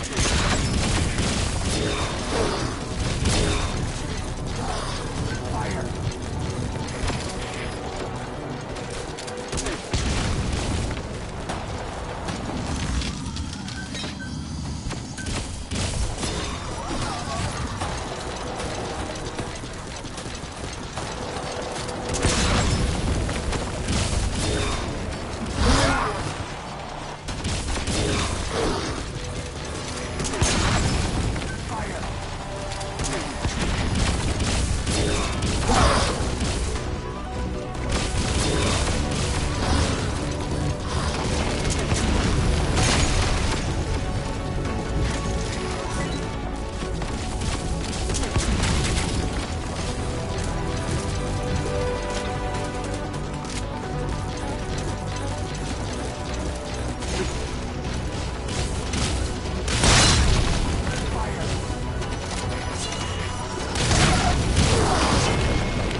Chopper. Get Code Talker to the LZ and wait there.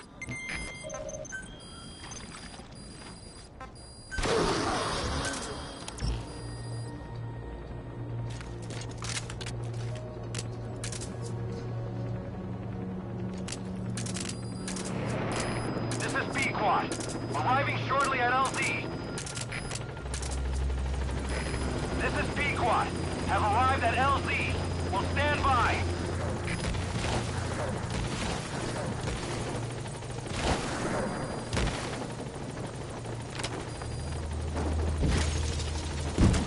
Quiet.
Mission complete. Great work.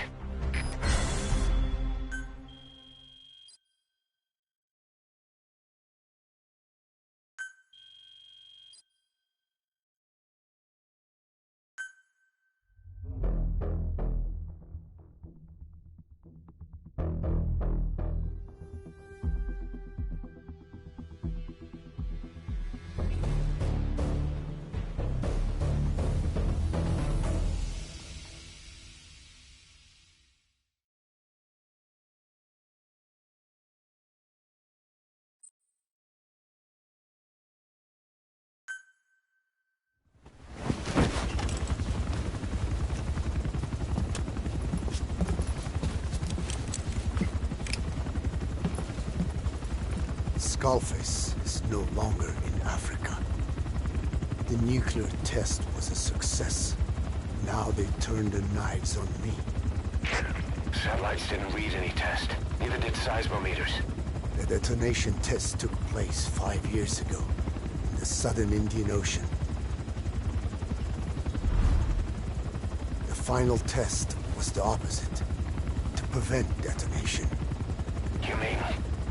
Skullface plans to sell nuclear weapons that he retains control of. It's not like hawking small arms to militias.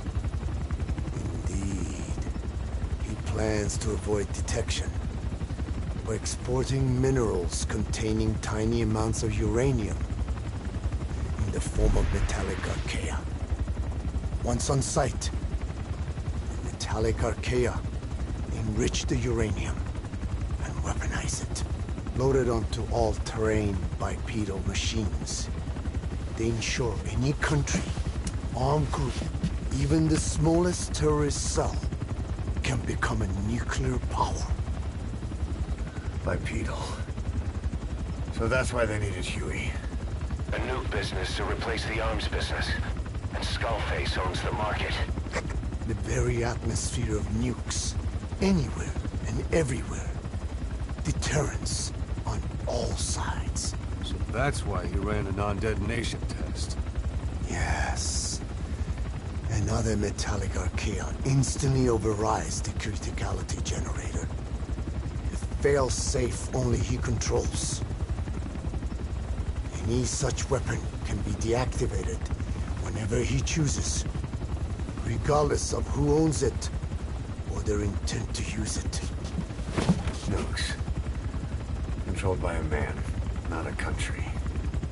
If they proliferate, conventional nukes lose all value.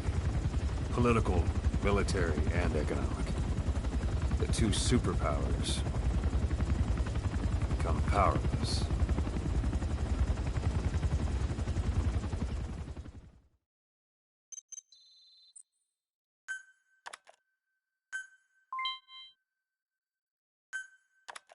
The R&D and medical teams have come up with a proposal for a new suit that applies Code Talker's research, the Parasite suit.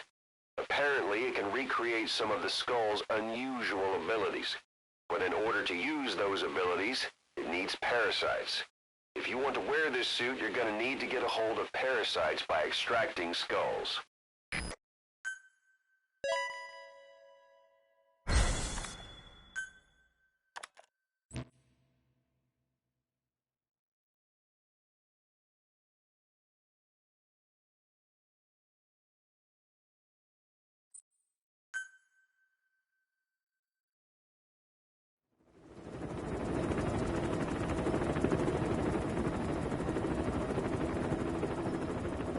We need to stop the epidemic at Mother Base.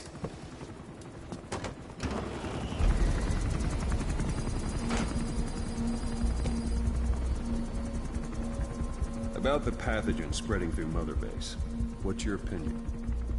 Textbook symptoms of vocal cord parasite infestation.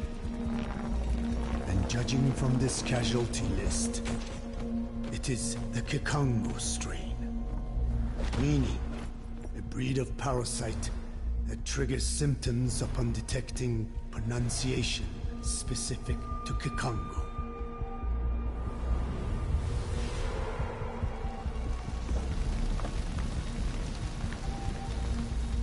So how do we keep them from becoming symptomatic? Use this. A type of Wolbachia, introduced to a sample of the parasite. A parasitic bacteria that colonizes the parasites, turning male to female and preventing copulation. We must cultivate more.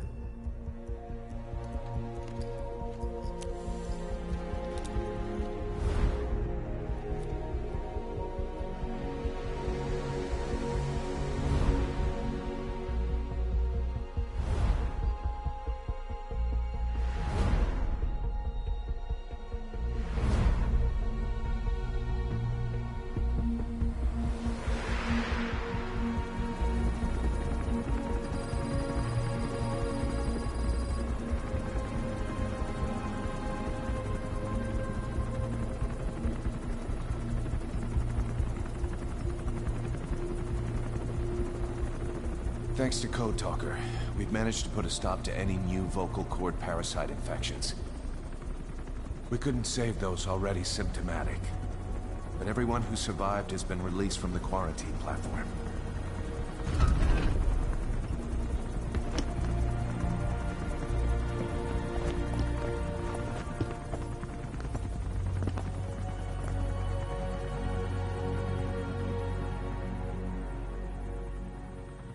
Skullface will pay for this.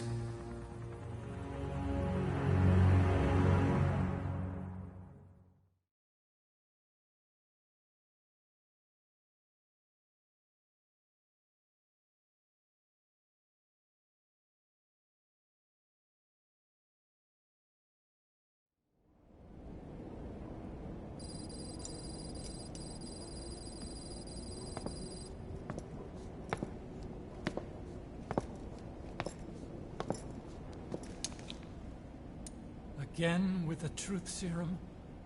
What are those legs made of? Titanium? All the way to the femur.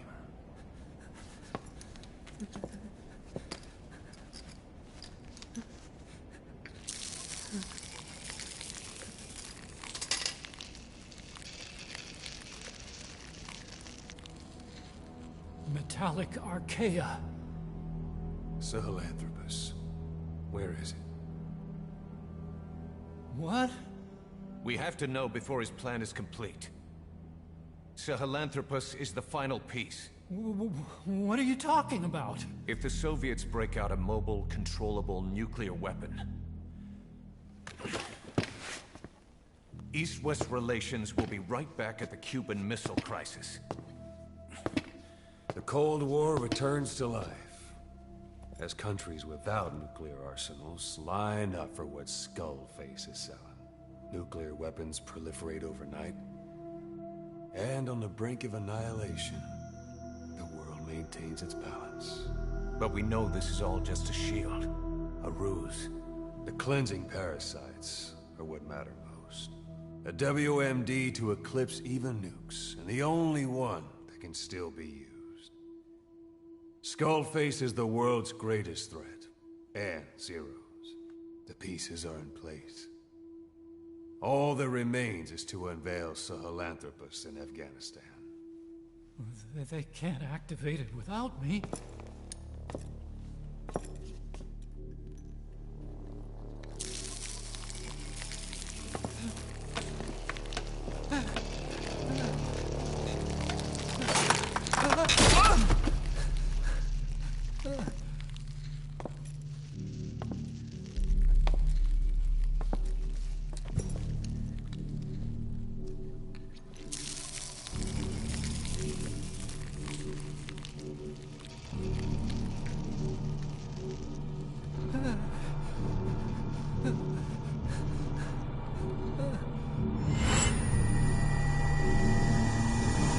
Okay, B-Zero.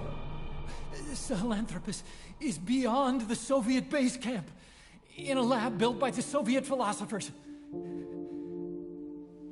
That's what you're looking for. But I have no idea how he's controlling it. It wasn't designed to accommodate a human pilot.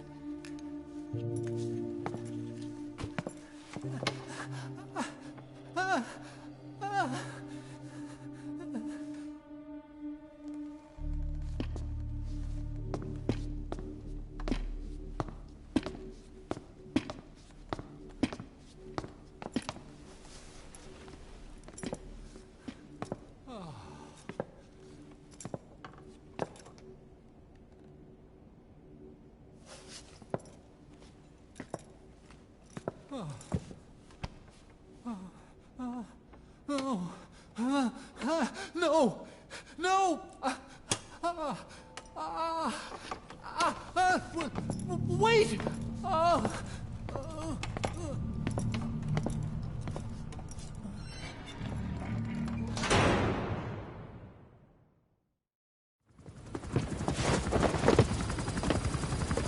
We got word from Afghanistan.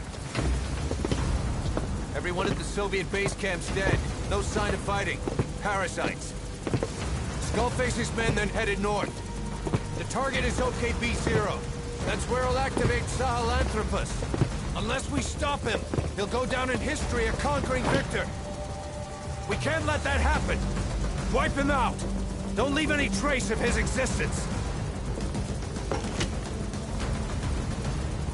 I'm gonna need backup on this one.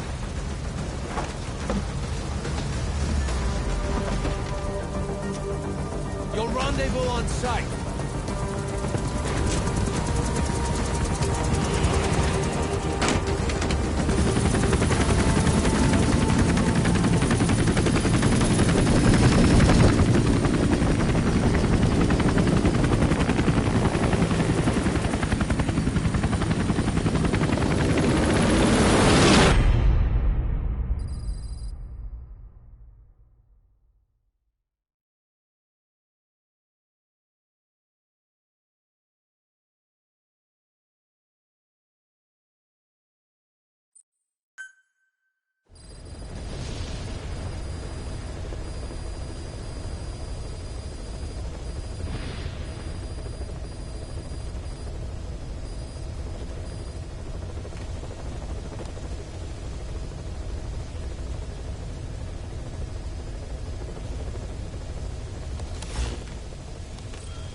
About the pathogen spreading through Mother Base.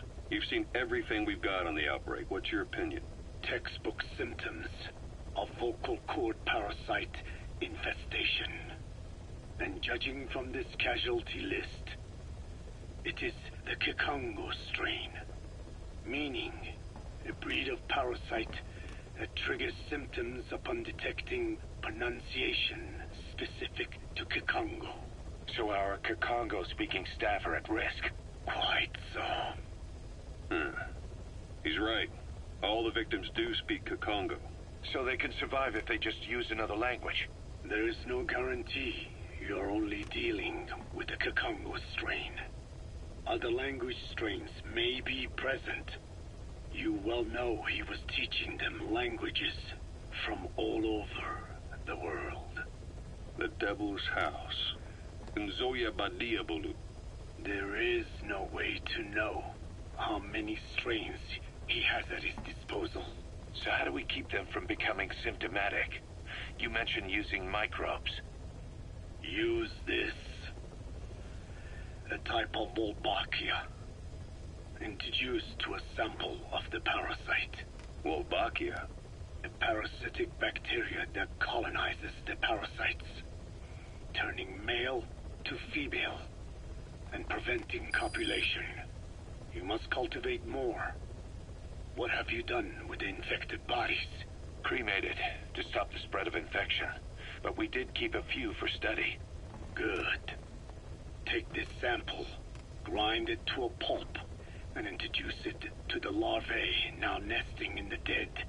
The Wolbachia will multiply rapidly within those larvae. They're soldiers, not some petri dish. Conventional cultivation methods will take too long. Extract the Wolbachia from those larvae and vaccinate your men. Kikongo speakers first. This is the fastest, surest way. No one is to speak a word of Kikongo until the Wolbachia are safely inside them. I will instruct your medical staff in detail on site. You have the appropriate facilities. Yes, but do not worry. I made a pact with your bit de Jolone on the honor of the Dene. I speak no lies. Keep an eye on him. Will do. Follow me. I'll take you to the medical team. Now, we must wait for the Wolbachia to multiply in the larvae. How is the disease transmitted? If it's carried by insects or rodents, then... There is no intermediate host. So... The vocal cord parasites lay their eggs in the larynx of the host. Most hatch and migrate to the lungs, but some are transported to the mouth through ciliary movement, mixing in with saliva. Saliva. Droplet transmission. Sneezing, coughing. Any food or water containing infected saliva. It would spread fast. Indeed.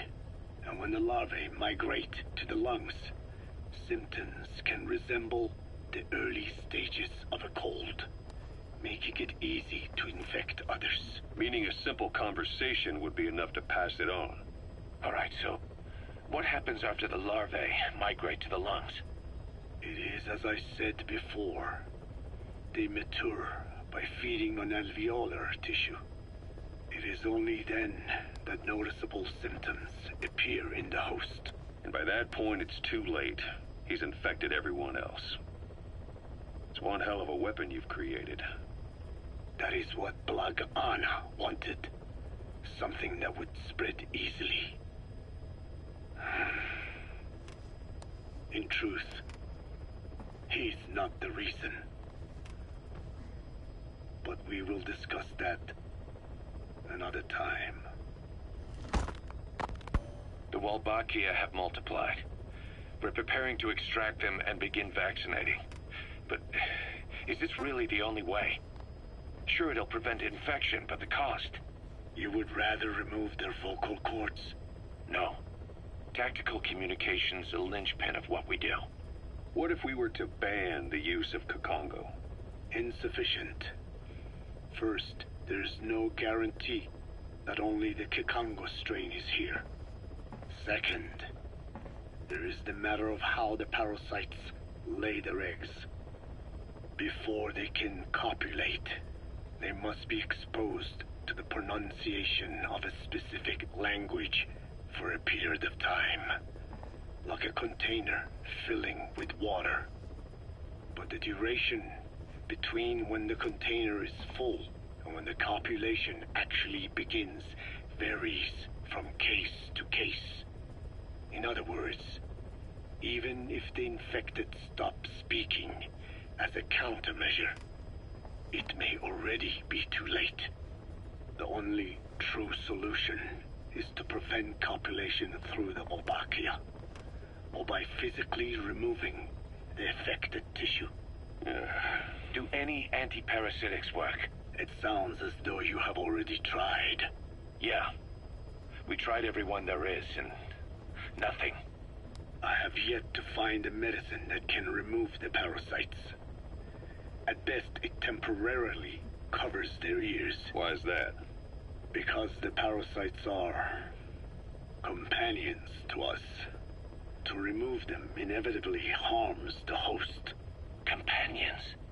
More than you think. And this is why the human immune system cannot eliminate them.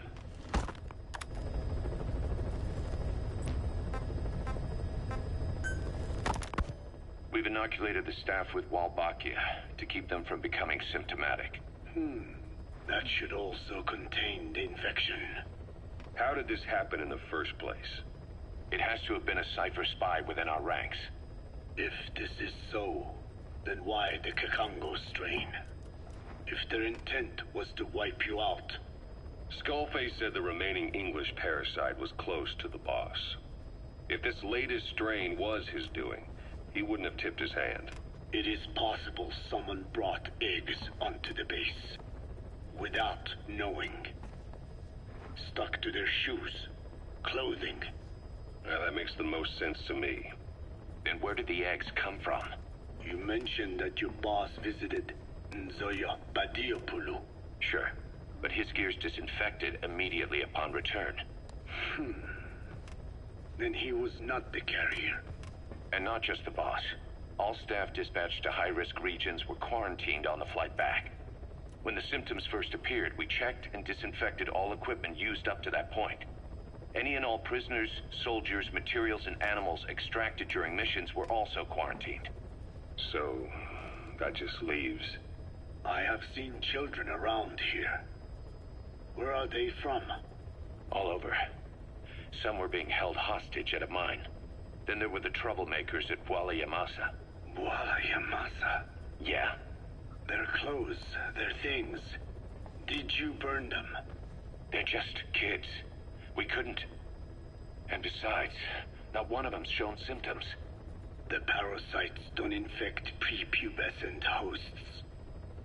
Their vocal cords are not fully developed. Well, if infection doesn't occur in children... It is possible they carried eggs on their clothes, and the infection spread from them. Check the kid's stuff.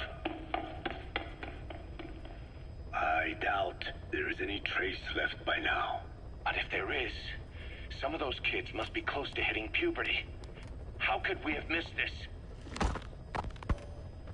The name Bwala Yamasa got quite a reaction from you. I'm guessing the Kakongo strain was released in that village. Cypher used that region to experiment with vocal cord parasite transmission. The Kakongo strain. The settlements around the refinery upstream of Bwala Yamasa were the proving grounds. They would infect one villager, then record transmission speed. Dangerous work. If they failed to contain the infection, it would slip into the surrounding regions. At which point the world found out about the parasites, making them useless as a weapon. Incredible they'd risk such a thing. The test site was densely populated too. A terrible place for such experiments. No doubt, they thought burning everything would wipe away all traces. The settlements were covered in oil anyway. Who would wonder if one day they caught fire? And so it did. They burned it all. Living and dead. Those remains. But they miscalculated. Transmission speed was far faster than anticipated. It may have been the temperature, or hygiene standards, or perhaps the parasites reacted quickly to Kikongo. Whatever the reason, nearly all villages were swiftly infected, and the settlements reduced to mounds of corpses. Making matters worse, the dry season was ending. When it came time to burn the village, the Moneni River had swelled. Many of the bodies were waterlogged. Meaning they didn't burn completely. The corpses still contained viable eggs, and the larvae washed downstream. And when the people downstream drank that water... That marked the end for Bwala Yamasa. I learned all of this at the mansion. I warned him of the risk of eggs getting out. And? We are prepared for any eventuality. I get it. Putting the oil field back online. The oil leaks, saner. They plan to pollute the river, prevent the spread of infection. But the oil flow was stopped, and downstream the people of Masa village started using the water again. The PF soldiers deployed at the village were locals, spoke Kikongo. They were infected, and the kids survived. I've heard enough. And who stopped the flow of oil? Don't. We did. That confirms it. The source of the Kikongo strain infection was Masa village. And the children brought it here. It is no one's fault. There is no blame to be cast. The parasites, they were tested in other regions? Their physiology requires that they be tested under varied conditions. Another test site was in Afghanistan. So it was the parasites there? Both the Pashto and Tajik languages are spoken in the mountains of Afghanistan, and population density is low. Ideal testing grounds for how accurately the parasites target only the specified language. It is also relatively easy to prevent the spread of infection. And the results? The first test, I am told, was a success. Once the Pashtun Mujahideen were infected with the Pashto strain, they were all but wiped out. The Hamid fighters at Smasei Fort. It was doubly successful. No Tajik Mujahideen or Soviet soldiers became symptomatic. So the parasites proved to be effective. What about the second test? Also supposedly a success. The Pashtun village was the target. However, the original aim was to obtain samples of the infected. In this, they failed. And the village? The Soviets enacted a standard scorched earth operation. That must have been the village where Malak lived, before being held captive at La Marjate Palace. Having had more time to think on it, the details shared with me may have been false. They are madmen who would do anything to cover up the truth. They certainly seem to like tossing their problems in the fire. As a boy, Skullface's life went up in flames. Perhaps that is what fuels his fixation with fire. Your Wolbachia stopped the infection all right, but I still don't get it. How can a few bacteria change males to females? I know they're only bugs, but... It is not such a rare thing in the natural world. Many insects and nematodes are infected with Wolbachia. But why? They nest in the cell cytoplasm of the host, even in the egg cells, with the result that the offspring are born infected. Mother-to-child transmission. However, Wolbachia cannot nest in sperm because they do not have cytoplasm. So even a successful infection of a male ends after a single generation. This means the Wolbachia must resort to maximizing the population of infected females. Sounds like an ethnic cleansing campaign on a tiny scale. Gender change from male to female is their survival tactic. So more females means more Walbakia carriers, so it can keep thriving in the following generations. But the parasites in a human host are supposed to be a mating pair. If there's no male, there'll be no offspring at all. It's killing itself. Slow down. This tactic is intended for environments where a single male can copulate with multiple females. Originally, the Wolbachia did not infect the vocal cord parasites. I created a mutated strain, modifying the Wolbachia so that it could infect monogamous pairs. The Wolbachia's greatest multiplying tactic, the male-to-female change, worked against itself in the monogamous parasites. Just as you said. Then, I performed repeated selection of Wolbachia strains until I achieved 100% certainty of male-to-female conversion. Creating female-female pairs, unable to reproduce. And you say the Wolbachia affects the host of the host, that is, us, cutting off our means to reproduce? It is almost certain. Of course, we will not turn female. After all, mammals possess no natural gender-changing function. But some Wolbachia strains can cause cytoplasmic incompatibility in the host. Is that some cell deformity? Put simply, it means the altered sperm of infected males kill the female's egg on contact. And that's happened to us? Yes. And yet, what occurs in humans is not just simple CI. To date, there are no cases of Wolbachia affecting humans. The fact that this strain causes this effect, is it the vocal cord parasite's affinity with humans? I do not know enough to say for sure. So the parasite warps the host. Reminds me of what Skullface said. It is the way of all organisms to create their own optimal environment. Just look at you and this base. Organisms that cannot do this are doomed to extinction. The difference with parasites is that their environment is another organism. That creates a connection between life and life. Parasitism, symbiosis, or death. In this way, the host too is challenged to adapt.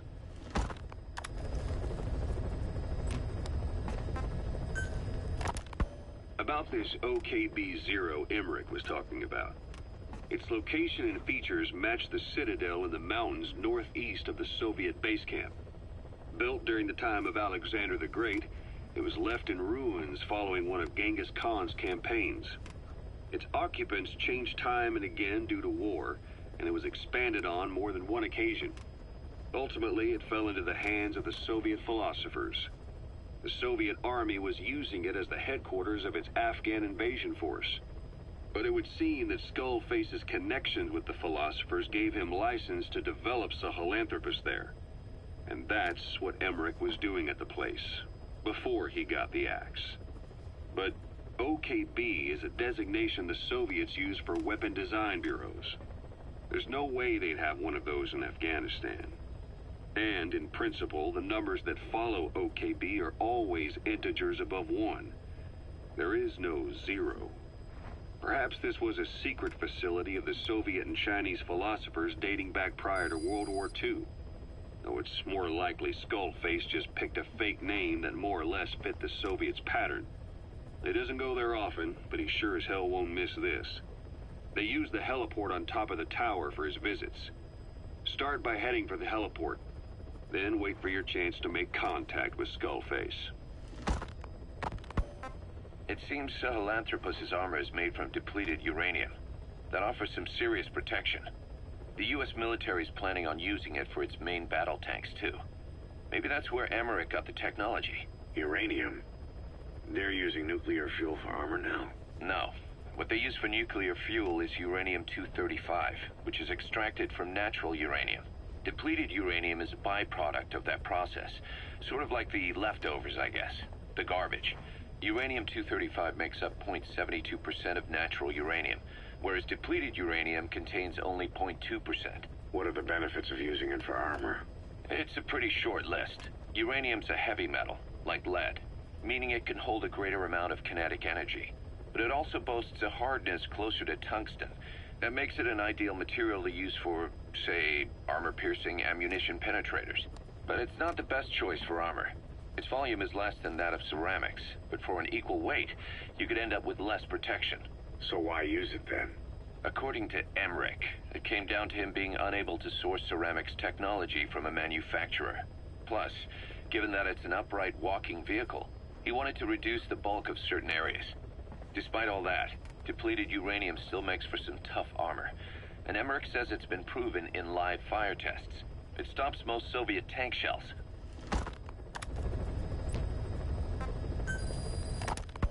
Code Talker, what are the metallic archaea? Volcanic craters spewing sulfur. Water hot enough to boil your skin off. Ocean depths of 800 plus atmospheres. Wastelands radioactive enough to kill you where you stand. There are groups of organisms that survive despite. No. Because of living in such environments. I've heard about them. Extremo... something. Extremophiles. By selecting certain species, then subculturing and repeatedly modifying them, I created a metallic offspring of pure archaea. They subsist on metals rather than organic matter. And some of them even consume uranium? Yes. Uranium enrichment archaea metabolize only uranium-235. As a result, they produce weapons-grade enriched uranium. How is that possible? Consider how plants fractionate carbon isotopes when they conduct photosynthesis. Nature possesses abilities beyond our imagination. So it was archaea that brought down your chopper? Corrosive archaea, yes. They oxidize metals, feeding off the energy in the electrons they receive. What became of the wreckage? We had the R&D team retrieve samples for study in airtight plastic containers, of course. Prudent. We shall extract archaea from it in good time. They should help you fight back against Black Anna. Any chance we could start now? It doesn't have to be a lot. I might just have another use for them. If it's only a small amount you need. That's fine. I'll get the R&D team to assist. Let's go. South Africa was previously suspected of developing nuclear weapons. It already had a conspicuous presence at the UN because of apartheid and its armed expansionism. But when neighboring Angola and Mozambique became socialist countries in '74, South Africa felt hounded into a corner. So it accelerated its nuclear program to protect itself. 3 years later, the Soviets discovered a test facility, and 2 years after that, an American satellite observed a flash in the southern Indian Ocean. It said this was South Africa conducting a nuclear test with the help of a certain ally. Skullface used the situation in South Africa to get this ally to lend a hand. They both wanted nukes, so it was a mutually beneficial relationship. On the surface, anyway. I figure South Africa started getting serious about nuclear weapons production in '75. In '74, the government was still able to get by with bluffing that it had a nuclear arsenal. But the year after, word spread that an independent armed group in the Caribbean was crushed by Cypher for possessing a WMD. That's right, boss. What happened to you and your men was the reason South Africa decided to push ahead with nuclear development. A force independent of any country getting its hands on a nuke. That was a threat to the existence of countries everywhere.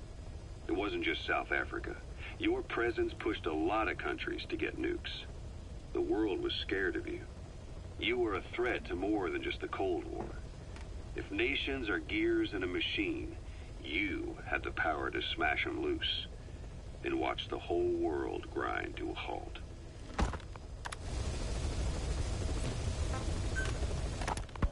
Emmerich uses externally powered legs of his own design. It's bionics technology, a product of the U.S. military's failed attempt to develop a powered exoskeleton. All the wearer has to do is apply a little force, and the actuators continue the movement in that direction. But his legs are unique. Instead of using a hydraulic mechanism, the actuators run off metallic archaea. That increases the actuator's reaction speed and also enables him to lock and release the joints at will. The legs are a nifty little gadget, but they have two clear weaknesses. First, they're dependent on external power, maybe because he built them knowing he couldn't leave his lab. There's no internal battery.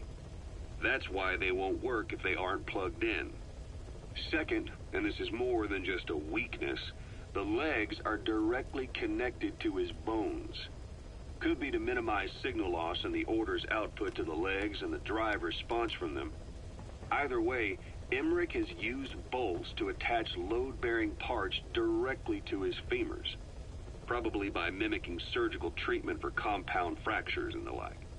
But the end result is those legs and his body are fused together, and that appears to be how he's able to move them so precisely. But that also means that any shock to the legs would be delivered right to his bones by way of those bolts. The same is true if he encounters the corrosive metallic archaea. If the corrosive archaea ate into the exposed bolts, they'd reach the endoskeleton parts and eat through them too in the blink of an eye. The doctor's bones are full of holes to accommodate all the bolts. They're like sponges. If he were to lose the reinforcing parts, even the tiniest bit of force or weight would snap his bones.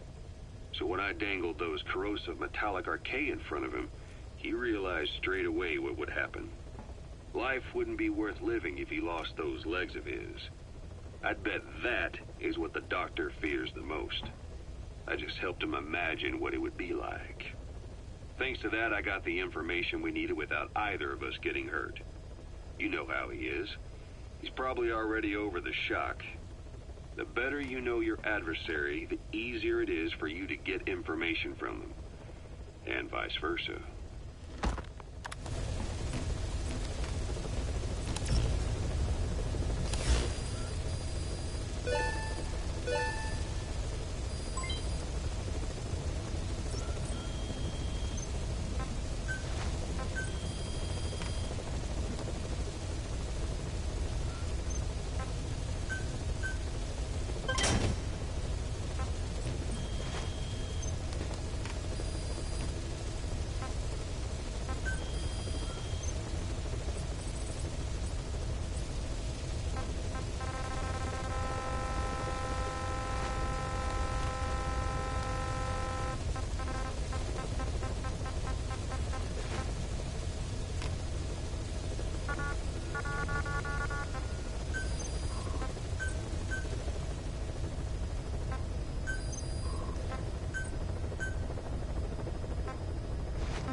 Thanks to Code Talker, we've managed to put a stop to any new vocal cord parasite infections.